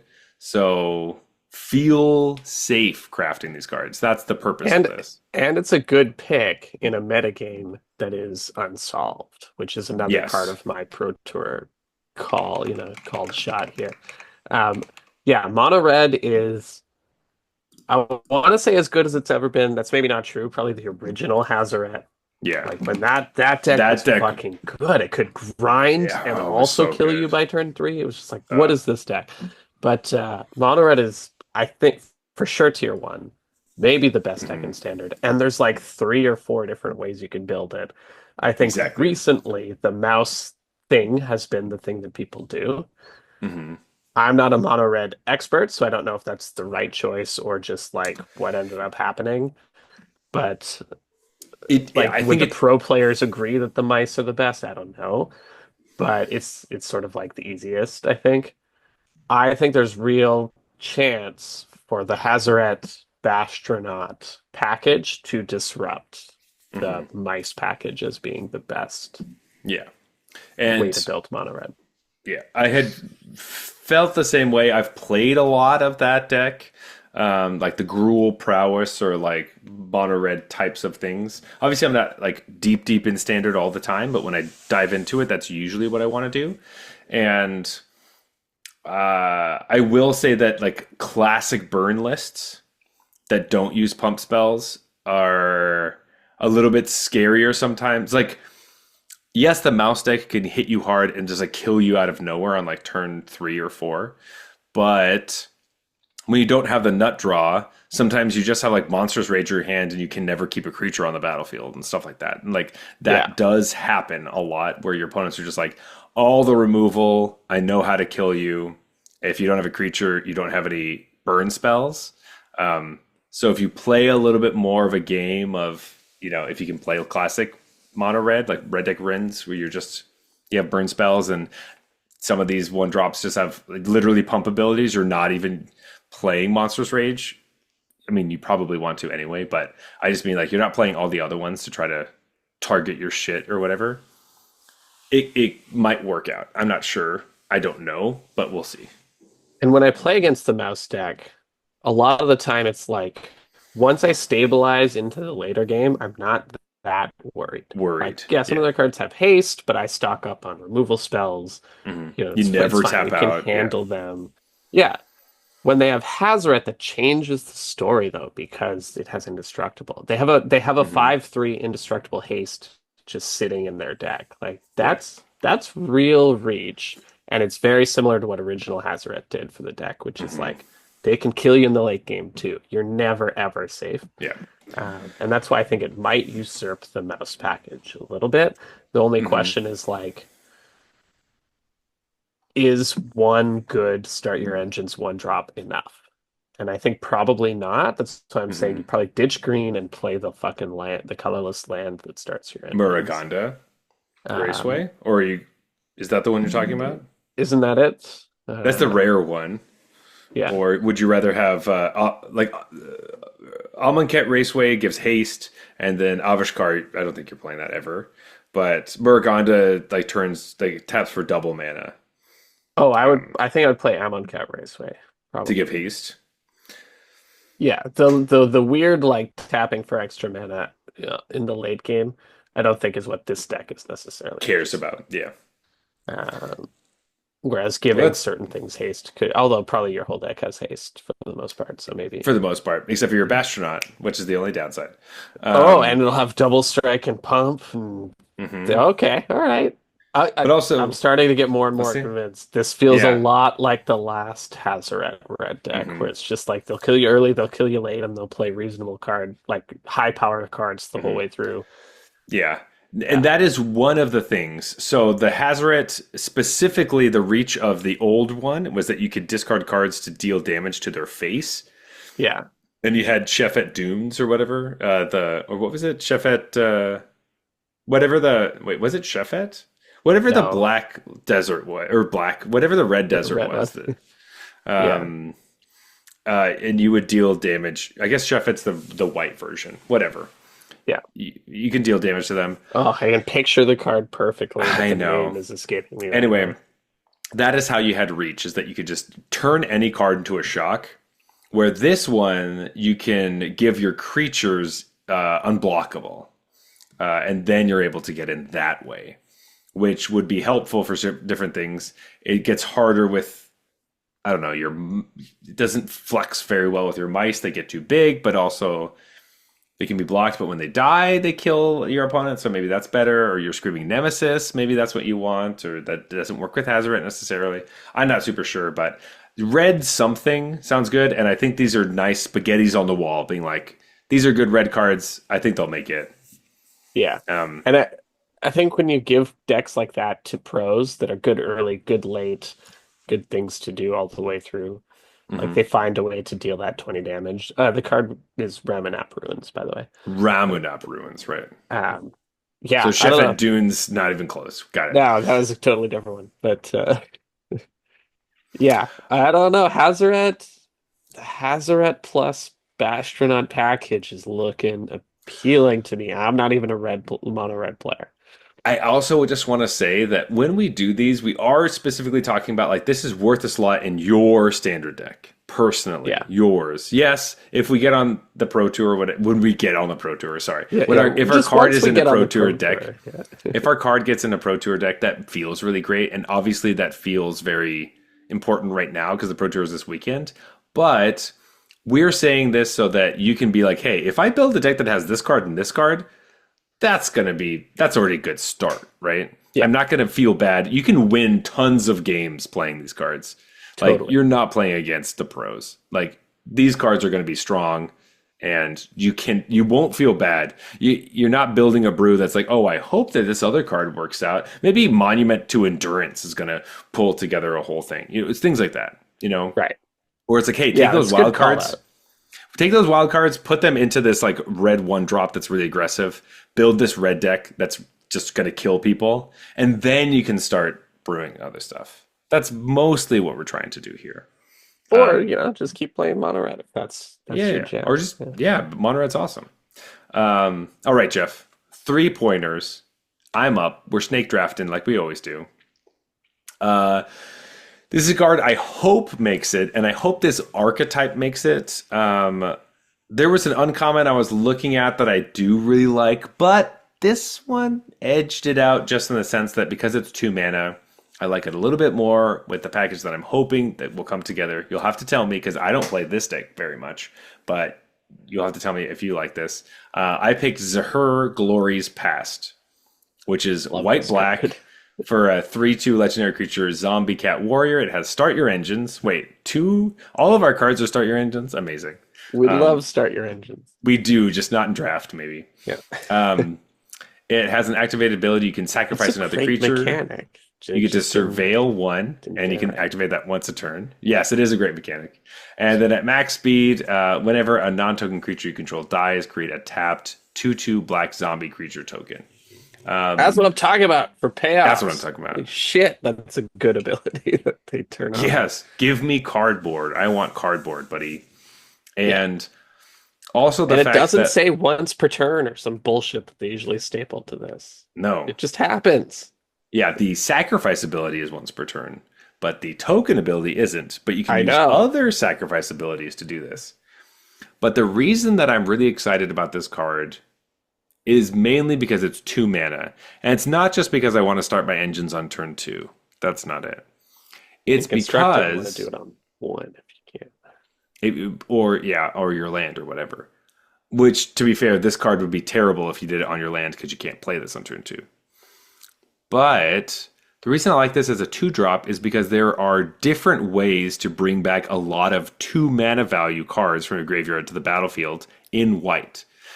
So you can play Dewdrop Cure, and you can play the other one, the rare one, the 4 mana bring everything back.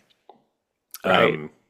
I can't remember what it's called, but it's like 2 white. You return every non-land permanent. I should remember or it too. creature. I played a lot of that card and decided it's not quite good enough for Yeah. aristocrats. I kind of like Dewdrop Cure more because it usually does everything you need, and it's 1 mana less and 1 color less too.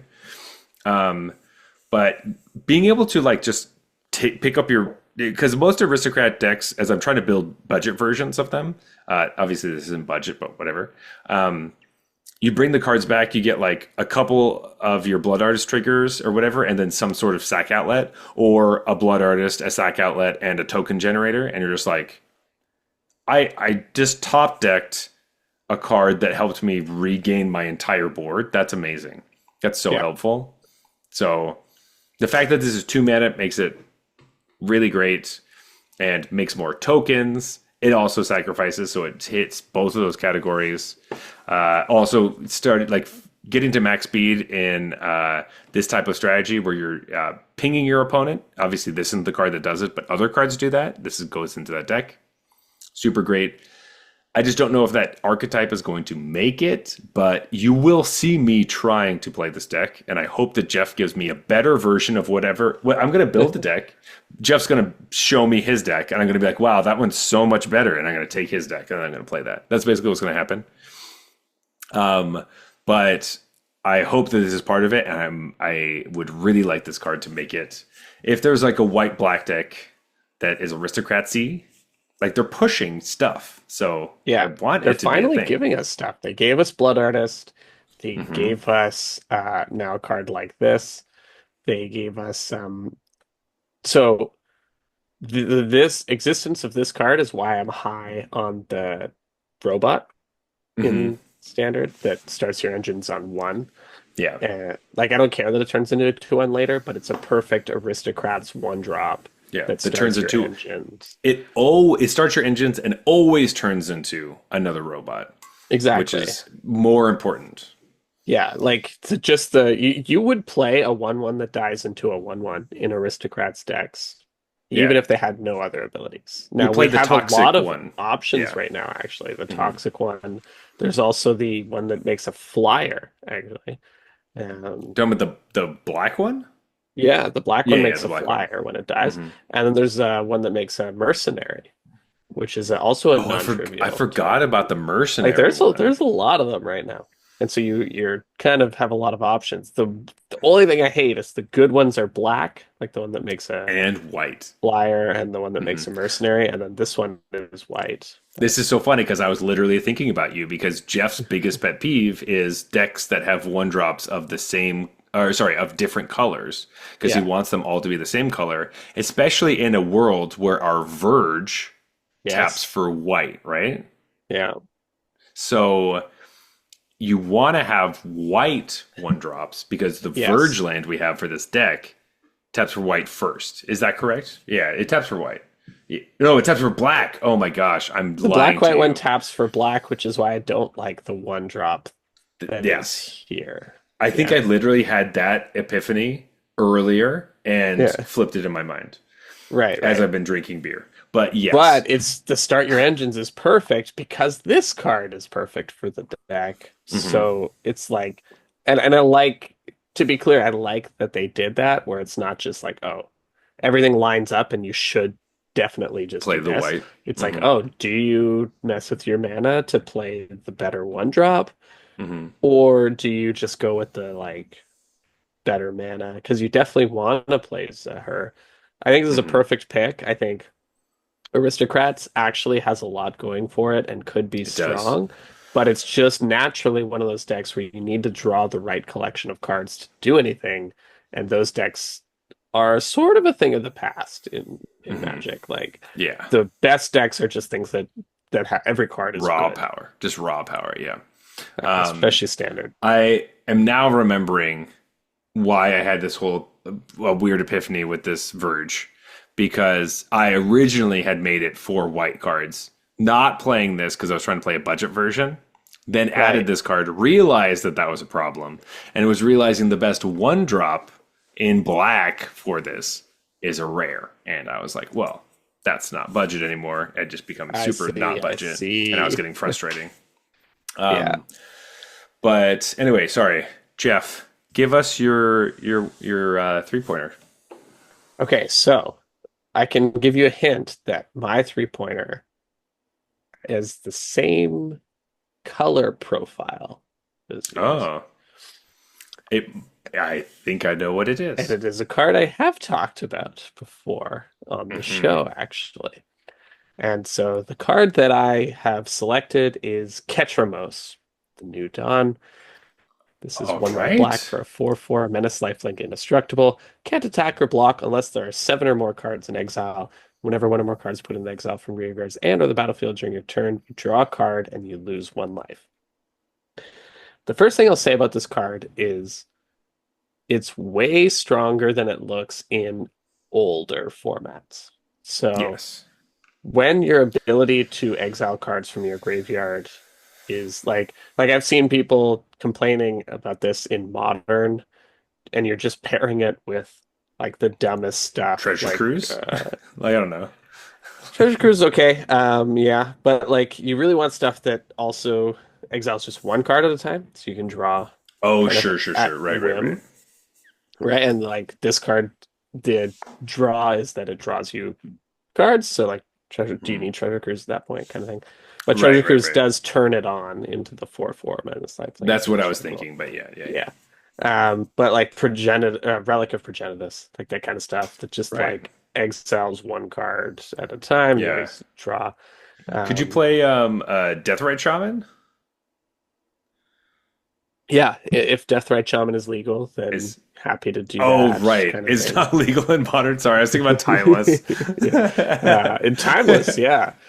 But like, so this is one of those cards. It's definitely an older format, like Hmm. aligned card.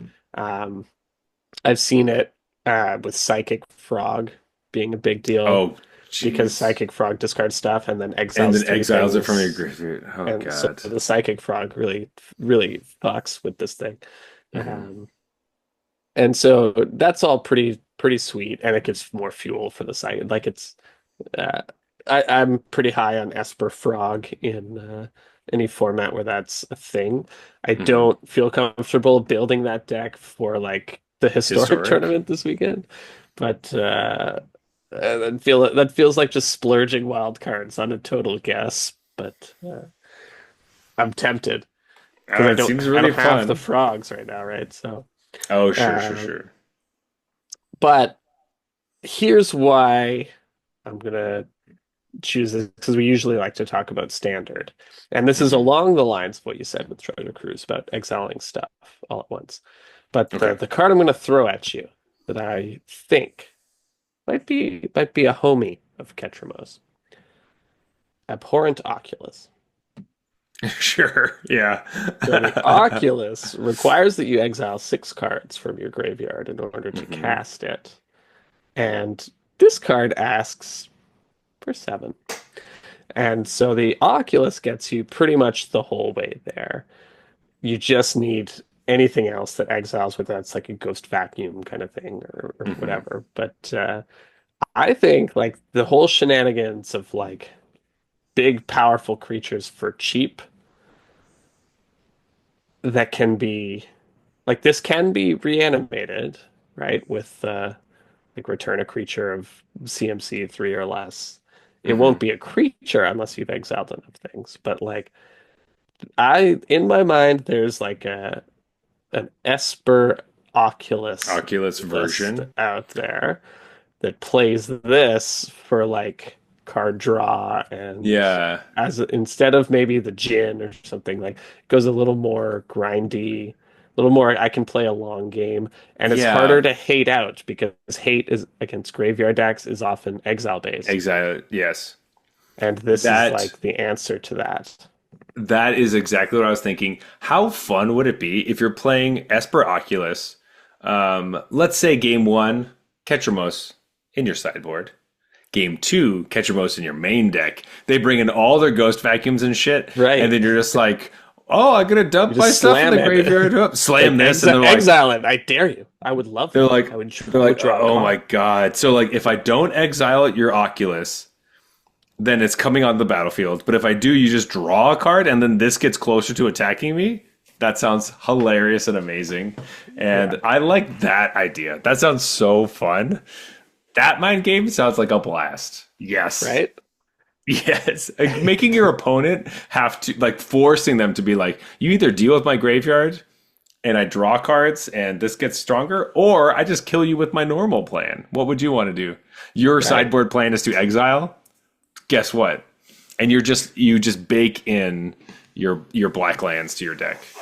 Yeah. And that's what I'm really excited about is this is like it shores up weaknesses of the In a deck Oculus that needed deck, something. where Yeah. it's like, hey, your plan is to exile stuff against me. This card, I dare you. I dare you to I exile think that's anything. so funny. That's so cool. I like that a lot. Oh God. That's hilarious. Um yeah, that's great. So good. Yeah. So fun. So, calling a shot now. Ketramos will win the Pro Tour. Oh, I didn't know we were doing that bit. I should have kept up with it. Um um, no, but I'm really Ketchumos will lose in the finals to in the finals. Hazard. There you go. There you go. I'm not going on record for that one. That's a little Yeah, too yeah. specific. But It's too late. You're already on record if because it it's being happens, I recorded. did call it though. Classic. I love that we did like mono red and then we did Orzov and now Esper. what's the last color? What are we doing? What's our half court? Okay, so I feel like this is a totally. I feel like this is a half court shot, but I think personally, given my own deck building history, it would be cool if at Chick Emerald Radiant was a card that you could play. Hmm. I think it's asking too much of you, but it brings me back to the types of decks I used to build, where these were the payoffs, like Izoni type decks, where Hmm. you self mill, self mill, self mill, and then you cheat this into play somehow, and you're like, boom, big board. So Blam! This is the I had to rock for pick sure. it. There's basically no way this happens, but it's just like Magic has moved away from this type of thing being viable. But back in my day, this type of card would you would build your tier two strategy around this kind of thing, you know? Hmm. And so I know it's another card we've talked about before, but I just like it. It gives me those old school, like not the most recent Azoni, but the Azoni before that kind of Yes. vibes. Hmm. And I loved that card and did relatively well playing a deck with that card in it. It was very tier two kind of thing. And so had to pick it, but probably a caveat that like probably shouldn't actually craft this. Hmm. If you happen to Yeah. pick some up and draft, have some fun with it. I totally. You could play like some bug type thing. Go super wide. Play a. There's a world where you have a one of fun of, and you're like, I don't know, Insidious Roots kind of vibe where it's like, yeah, I have a bunch of shit in Right. my graveyard, that type of thing. And that's why it's like Um, it is a half court shot. This might show up if some sort of weird ass deck like that somehow gets yeah, good, but yeah, for probably not. absolutely, and it also feels very vintage, Jeff. We were literally Yeah, doing the cube last night, and Jeff's just talking about how much he loves Rakdos, and a couple guys were like, "Wait, weren't you like a Golgari guy?" And yeah. it was like, "Oh yeah, well, used to be." That's what. But then they started neutering Golgari cards. Like back in the day, this would do a lot more than it does now. It's true. It's very true. Feels very good for draft, but maybe not great everywhere else. Um, I have a card that I'm just gonna say I don't know if other people are feeling differently than me, but this feels like a half court for me because as far as like my world goes, that seems really like fun and cool. But as far as standard goes, I'm like, I don't know. I don't think you should put this in your deck. But I am taking a marquee card. Uh, Okay, it would be let me really hear it. I think it would be cool if this was in a good deck, but I just legit just took the Aether Spark. Just That was literally my. That's what I was between is at chick and the Aether Spark for the half court shot. Okay. because the Aether Spark, I don't think we've talked about this on the podcast yet, but it's 4 mana for a legendary artifact Planeswalker equipment. It has 4 loyalty. It says as long as it's attached to a creature, it can't be attacked and has when a creature deals combat damage this turn, put that many loyalty counters on the Aether Spark. +1, the Aether Spark, attach the Aether Spark to up to one target creature you control. Put a +1/+1 counter on that creature. -5, draw 2 cards. -10, add 10 mana of any one color. So this is the weirdest Planeswalker shit we've ever seen. Yeah, It does fucking nothing if you don't have a creature. Like Right. literally nothing. I guess, Like an equipment. yeah, it just like sits there. You could play it plus it, and then it gets attacked and it's gone. So in general, as far as Or they don't planeswalkers attack it go, because it doesn't do anything. You know? you could just like plus it and then minus it to draw cards, so they might want to attack it. Like, Oh, but right. That's fair. it just It's like the world's most expensive and slowest divination. yeah, 4 mana divination over 2 turns, basically. Yeah. Like it's not good if you don't have a creature. It can't protect itself. It can't kill anything. It basically serves it's like this weird Umezawa's Jite, basically. It's like a really expensive version of a card that like can do one ability every one of your turns, but you have to have creatures and they have to be able to attack to get more counters on it, but it can get a lot of counters really fast if you have big creatures. So I don't know what sort of deck would want this necessarily. Um, but ideally you'd have something huge. So I don't know if you just like throw this into like a random stupid dinosaur kindred deck or something where you're just like sick, throw this on a dino or to draw cards, I guess, or play more dinos because it makes 1,000,000 mana. But I am interested to see, like, I don't have a vision for this card, but if I see this in any sort of list anywhere, I'm going to be stoked. But I Yeah. want to call this out that this is a Planeswalker weird card that you might not want to put your wild cards into because it's not really great. But if it is great, it'll be cool or busted and stupid and annoying. I can't, there's a weird, it's in Right. that realm of either this card is like stupid and terrible or very good. Like what we were talking about earlier, where it's like, it could be amazing, but it could be terrible. Right. It's like I'm I think leaning on it's the side. terrible, and then 2 weeks from now I'll be like, how could they print something so How could they powerful? print this?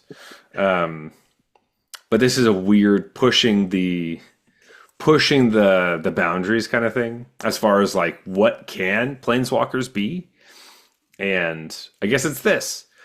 Yeah. Awesome in draft though, super fun. If you ever have Oh this yeah. on a fucking Draft literally is anything, great. it's Yeah. so fun.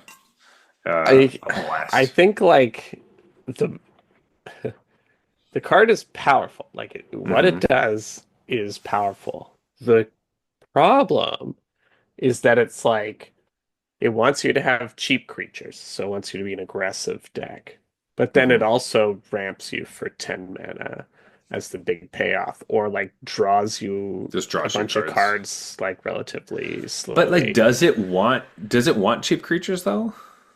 I think you want to do a 3 drop and then play And this then on Aether 4 and Spark. attach it and immediately Yeah, but attack. what if your 3 drop is like the Imperiosaur that's a 5/4 and you put it on that and this is 6/5, you attack, Yeah, you get 6 counters.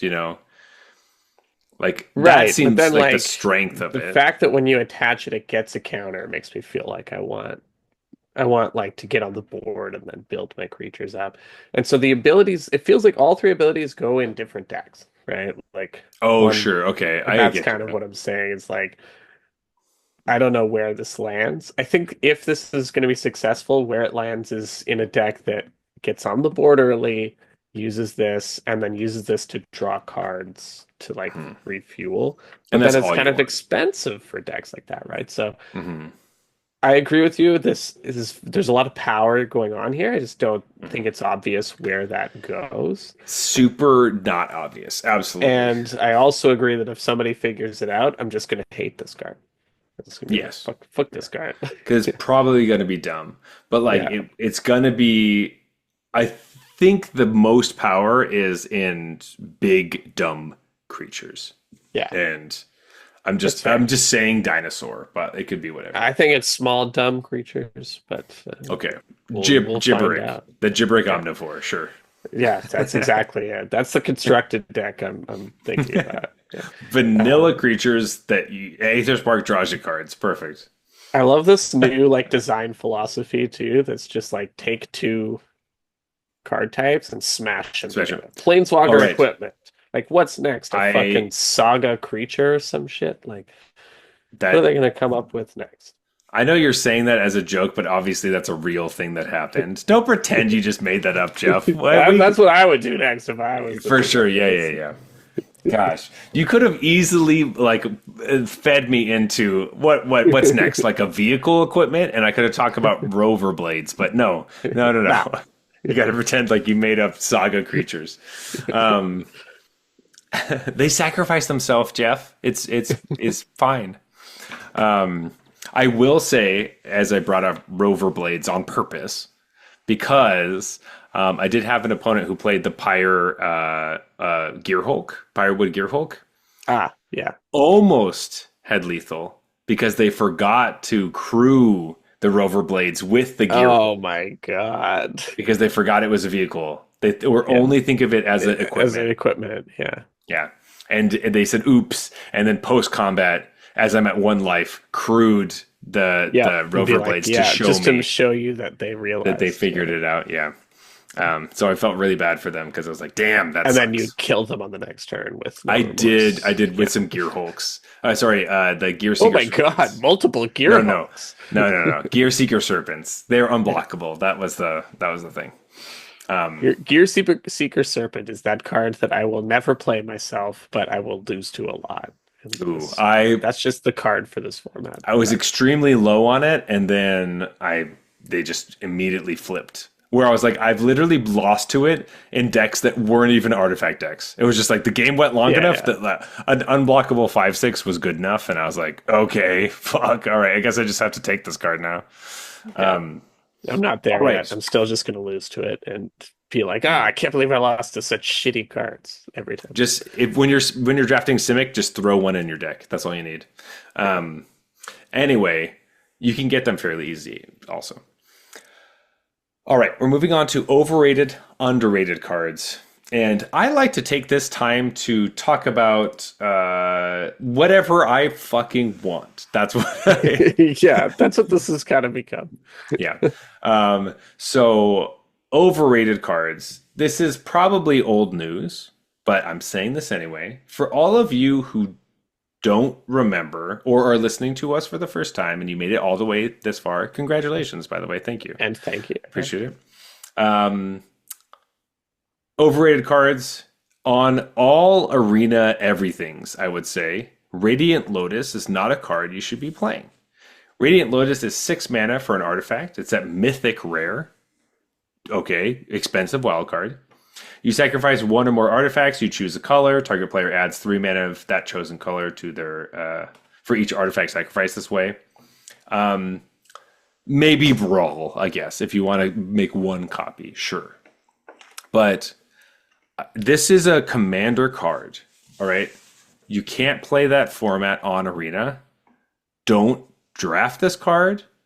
Don't craft this for standard. Maybe make one for Brawl, I guess. But besides that, don't get obsessed with this card. I know it's expensive in paper, and I know it's a chase card when you're opening packs. But this card is not an arena thing, and that is my take. Like, just that's it. I know that there are commander players out there listening to this right now who are like, I'm excited about that card. I want to try it in standard. Maybe I'm too late. Me saying this to you, but just don't craft it. It doesn't do anything on arena. Maybe Brawl. I'm not going to speak Yeah. for Brawl, but everything else. I don't understand why it lets you give your opponent's mana, but maybe that's it. Well, because when this was printed, this is a reprint. It's for mana burn, obviously. Oh, it's a reprint. That's the part. Yeah, so you could sack all your artifacts and make your opponent mana burn. Got him. Yeah. Okay, that's the context I was missing. I appreciate that. Yeah, no, this card's obviously kind of terrible on Arena. Yeah. So, it's a good call out. I have a more depressing one because I even talked about this card last week, but card that I think is overrated. And I'm thinking about standard here in particular, but Bloodghast. Oh, you're right. You're so right. I just don't think it's going to happen, guys. I know this is like the classic. They give us back that card that was so good in the past, and Snapcaster Mage. Going to be like, how good? How good is this going to be in standard? The answer is it's not going to be good. Like the stuff that's going on in standard requires less of you and gives you more Hmm. than a 2/1 that can't block. So I would love to be wrong about this because this is the type of card that, goes in the type of decks that I like enjoy playing.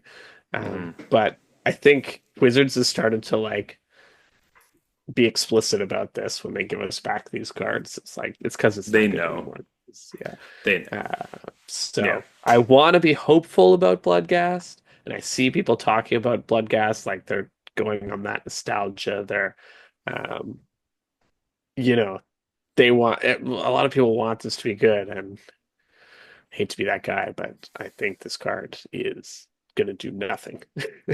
I don't think anyone's gonna play this No. in a few weeks when the dust settles in standard. Just wait. It wins the Pro Tour. Yeah. In the sacrifice deck we were talking about.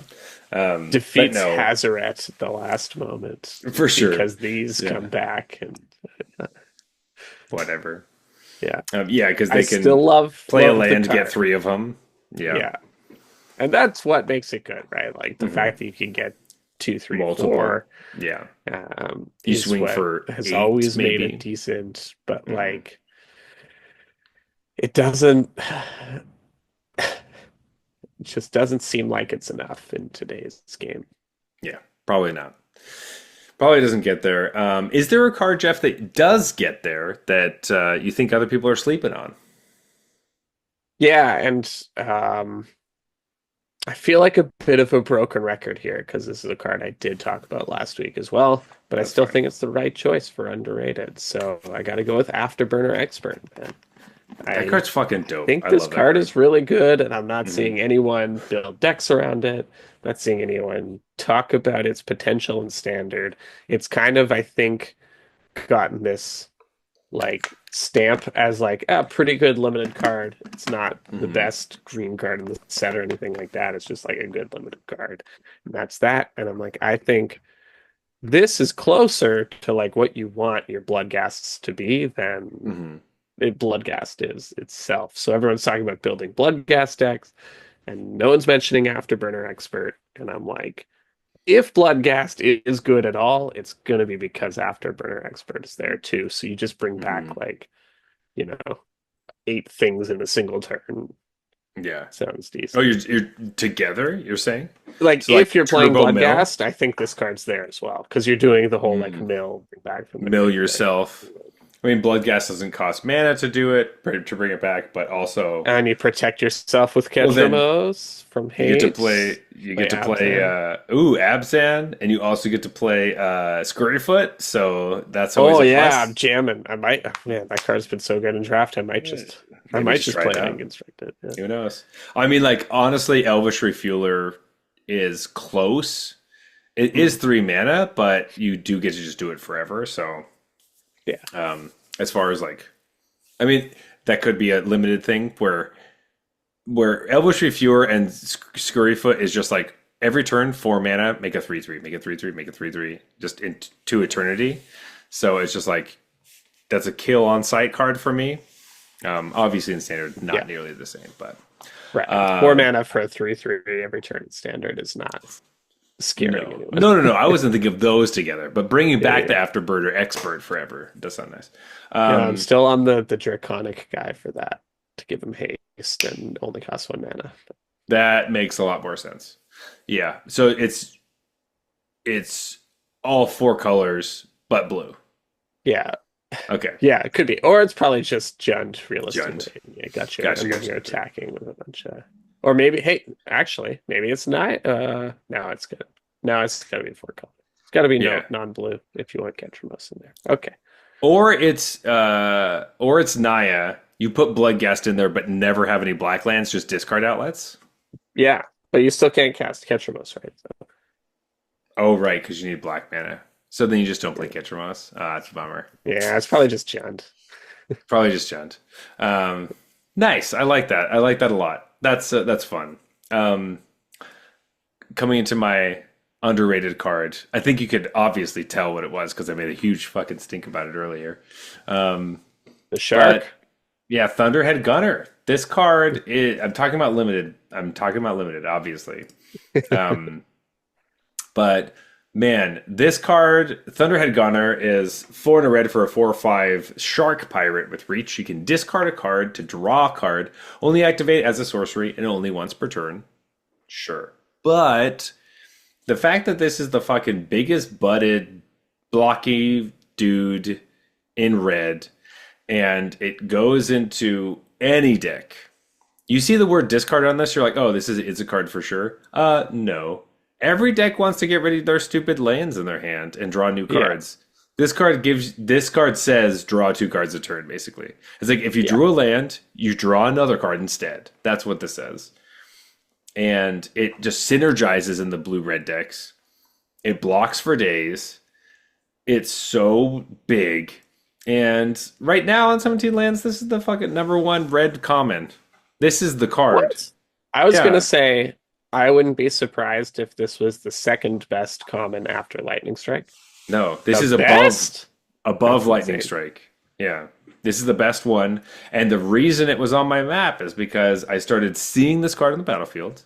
Then I went to my Blue Sky app, and then I saw someone post about it saying, holy shit, this is the best card on the 17 lands. And I was like, what the Yeah. fuck? This is the best red common? And I then, never would and have picked that then, in a million years. so whether I'm saying this is actually underrated like myself, like I think the cat's out of the bag a little bit, but I just want to draw more attention to it that this guy's fucking sweet and long games love 4/5s, you know, With and reach. with I don't know reach. why this thing has reach. I guess he's shooting them out of the sky with his But he's shooting at the classic. ground. What are you I talking know. about? If he was shooting in the sky, I would get it. It would be this would be like sneaky reach contender, but they love giving red cards with like There's a always a fucking rock in random their four hand. five for five that has Yeah. reach, and you Or know. just like a 3/4 or a 4/4 with for 4 Yeah, or yeah. whatever. So this fills that role, but this one ends up being very good as opposed to a lot of them that are not very good. So I do Just be, wonder if like the best red common part is people are playing this in the decks it's good in, and it's a Mhm. big part of that. So like people are playing this mostly in blue red, and so that I think that's part of it, but I also think that in general, when the games go long, whoever has card advantage is going to win, and this is a oh helpful yeah, tool I for lost that. this card a couple of times. I think it's Mhm. really good, and I've been taking it pretty highly, but I Over think so. I Lightning think Strike that's is a great hard. choice. I would When never you're take this over Lightning Strike when personally. you're looking in a pack and you're like, Yeah, "Do I take Lightning Strike or this?" You definitely take the Lightning Strike, but this card yeah, I'm will not there end yet. up. I'm not taking this over Lightning I Strike don't think ever. and I don't think you should because if you Yeah, end up with 2 or 3 of these, you're just like, "Why the fuck do I have 3 of you end up these?" with three Lightning Strikes. You are fucking laughing. That's great. Yes. But to be fair, Lightning Strike kills half of Scurryfoot and it kills none of Hazard of the Dunes. And this at least blocks Hazard until it gets big, kind of thing. So there's those weird things that you have to do. Not saying that Lightning Strike is bad. I'm not saying that. I'm not Zach saying hates that Lightning Strike. I would Confirmed. rather have multiples of Lightning Strike than this card. But I'm saying that this card looked like a D minus, like trash garbage. And this Right. is like probably a C plus to a B level It's the best card. red common, apparently. I, I Where you're I do see your point that a 4 or 5 is more valuable than usual when green is the best color by a Yes, landslide. you need big bodies and you need Yeah, big butts. The thing is that red has no butts. Red has yeah. so many small toughness creatures that always trade, and this one at least eats stuff. So that ends up being super helpful. And again, helping red block the skies. This eats memory guardian. That's the artifact payoff and things like that. Like it's just like, hey, fuck you. I'm Yeah. you can't do anything, and I get to draw into all my answers. So Yeah. I think one of my first games in this format, I played against uh this card. I think it wasn't as a deck. And I remember being like, holy shit, it's a common? How yeah, did I miss this one? And then I was like, oh yeah, I never would have picked this one reading it in a vacuum. But on this battlefield, it has been hmm excellent. well, when it And hits your artillerist, and oh, I also discarded a card. You take a damage, and oh, they that's get the a thing. counter here. A You lot of get the a cards that care about that are red anyways. So you mhm. were talking about is it, but even in just in other decks, you'll incidentally get that. as well, because Yeah, a lot of them are red cards, like the marauding Mako and that's true. The the Mako and artillerist. to be fair, a lot of those cards, like, am I going to play those in red green? Probably not. But Sometimes you so don't get there, man. yeah, I don't think that this card specifically only fits in blue red, but I think you should be playing this in more of your decks just because in general, being able to discard a card for free and draw a card is It's strong just and a limited. yeah, Just like a, it yeah. like looting is good, rummaging for free is also good, and you got a Rummaging fucking is sweet a body. good limited ability. Yeah. Because we're getting to turns, what, 10, 11, 12? That happens a lot. And so turn 5 seems trivial. And it's a bit of a resilient rummager. And you don't generally Hmm. want to rummage early. Like you want to rummage Exactly. in the late game. And this one's resilient because a lot of times rummagers are like 2/2s and they just get shocked off the board. It's like, oh, perfect Exactly. thing to use my shock on. Yeah. And And this is this like, one's nah, like I'm gonna cost you a real removal spell. to get rid of this card draw thing. Another reason why having your End Rider Catalyst early, do they kill this thing that's your lands, or do they kill the thing that where you're discarding your lands or whatever? Yeah. Obviously, they kill the thing that lets you draw cards, but that helps you be able to be like, after turn 5, I can just discard all of my lands because I don't care. I don't need them. And that was part of Yeah. why I liked the card. Anyway, that's my little soapbox. I'm just saying. It's a good I card. I legit said that this was garbage, and this is me saying I underrated that. It's much better than I thought. Yeah. All right. Well, sweet Jeff. All in all, Aetherdrift is just it's a new Magic set, and like I've said over and over and over again on this podcast, I love new Magic sets, and I hope that continues into the new age of Magic as we get into universes beyond that I'm so terrified of. But I will say, as my last closing statement, is that you had mentioned that this doesn't feel necessarily like a racing set. We talked about not liking the set symbol very much, all these other things. But in the end, none of it really mattered to me. And as long as the draft format is fun and interesting and the cards are cool and I like playing the game, I don't care. I like Magic. I still like Yeah. Magic. So maybe that's a good sign for me that I'm going to enjoy some of the stuff that's coming ahead. But hey, there's a lot of people that say, "Hey, the Hot Wheels set not for me. I don't like Hot Wheels." It doesn't feel like that to me. I like it a lot. I'm enjoying it, and I'm happy Yeah, I'm that I still get to having enjoy these fun. things. So Still having yeah, fun drafting it. My biggest gripe is more just I'm worried about green being too yeah, good. I'm not worried about like it being a Hot Wheels center. totally, yeah. And I hope that that's how I feel about Final Fantasy being like, man, Boros is too good Cloud because Cloud is Cloud fucking Kindred is busted. just too Just good. yeah. So I hope that is what we have in the future, and that's how I feel. And also it Um, makes me sad that Boros is one of the worst decks in this standard I format. mean, it's the first time in a long time where we've been wrong, being like, "Hey, just play Boros and you'll be fine." Yeah. Yeah, That was not the usually case that's for the solid first week. advice. Don't play Boros in this one. Yeah, literally in the first week, that is always our advice, and it was not this time. This Yeah. time was like, actually, you shouldn't, which Yeah. is new. Those might be the So worst two colors, and it's not a fast format. So you can't it's even get not. by on You like can't low even just power like level, but hope. you have Yeah, fast cards. yeah. Anyway, Jeff, do you want to go to last call? Let's talk about this beer that we've been drinking this Do it. evening. As always, we rate all of our beers on a scale from bronze to mythic, just like the tiers in Arena. However, this is a reminder to just say that everyone's in different tiers at different times, so don't feel bad when we say that bronze beers are trash. They're horrible. We hate them. We spit them on the ground and we piss on them because they're so bad. Yeah, silver beers are macro brews. They're either bad or boring. Your pick. Yeah, gold beers are fine, but you wouldn't really drink them that often. Platinum is solid, and you would drink this again. Diamond beers are exceptional. You like these a lot, and you show them off to your friends. And Mythic, these are the best of the best. These are the well, hate to say it, but the green in Aetherdrift Limited of the Ah, beer I thought you were world. gonna say Scurryfoot. So close. No, I Um, thought about saying the so shark though. close. Ooh, yeah, yeah. I like that shark. Um, Zach's favorite constructed card.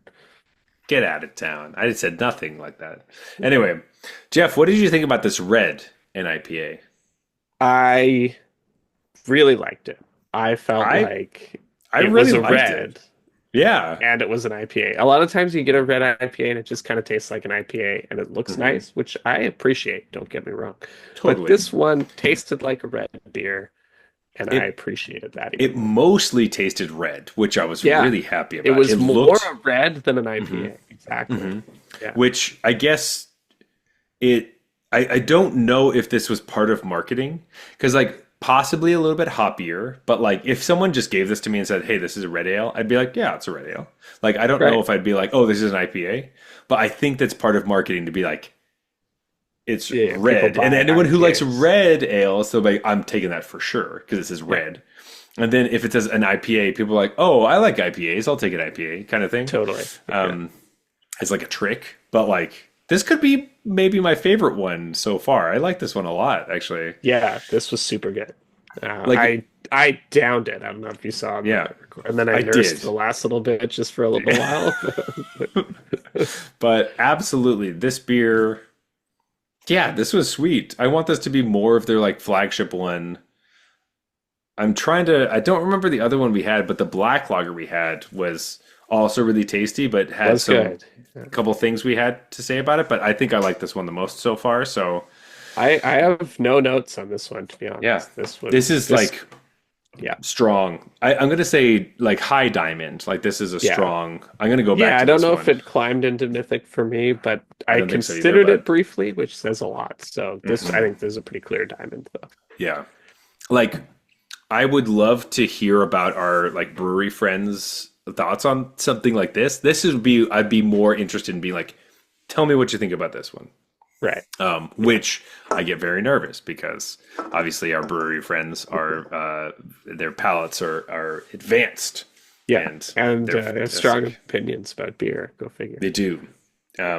But I would like to know their opinion on this one. So, and I often don't because I just kind of assume that it's uh, Yeah. what it is. But this one I Right. want to know. Yeah. So, yeah. Anyway, sweet beer, delicious, great stuff, great set, great night, good stuff. Super fun. Super fun. Doing. Let's go to last call, or is it not last call? Sorry, the other one, closing time. That's what Closing it's time. called. Jeez, man, that red ale. Literally, I had the last sip, and now it's all hitting me. Yep. That's great because it's the end of an episode, so it doesn't That matter. might be part of it too. When you ramp up the alcohol volume a little bit, you have to put IPA on there so that people know. Oh, sure, sure, Like, sure, sure. yeah. Yeah. So it's a strong beer, and they're like, oh yeah, well IPAs are stronger, or whatever. I guess IPA that makes sounds sense. cooler than strong beer, which sounds like you're buying like Milwaukee Malt, Ice or something. like malt liquor. Yeah. Closing time. You can always reach us at Arena Regulars on Instagram and Blue Sky. Can also find us on Arena itself under the username Arena Regulars Podcast. If you want to talk to me personally, you can find me at the regular underscore Zach on Instagram and TikTok, as well as you can find me at regular underscore Zach on Twitch. But Jeff, where can they find you? Best place is our Discord channel. If you want to jump in the Discord channel, tell us when you started drinking malt liquor. Yeah, come. We're happy to hear that. Or if you just want to actually talk about magic and decks and stuff, and join our cube drafts That's that true. Zach Every mentioned month, earlier, come on monthly, to we the were doing Discord. cube drafts. There's lots of fun. And the link for that is in the show notes. That's right. That's right. Please leave us a review on Apple Podcasts. Follow us on Spotify. Leave us a review there as well. We'd love to hear all the things you have to say, and it means a lot to us. We really appreciate it. Whenever I see a notification, I always make sure Jeff can also see any sort of comments or reviews of stuff, so we all get to share in the joy. It means a lot. This has been the Arena Regulars. Reminding you that if you're going to be drafting Aetherdrift this weekend, you're going to want to draft green. Good day.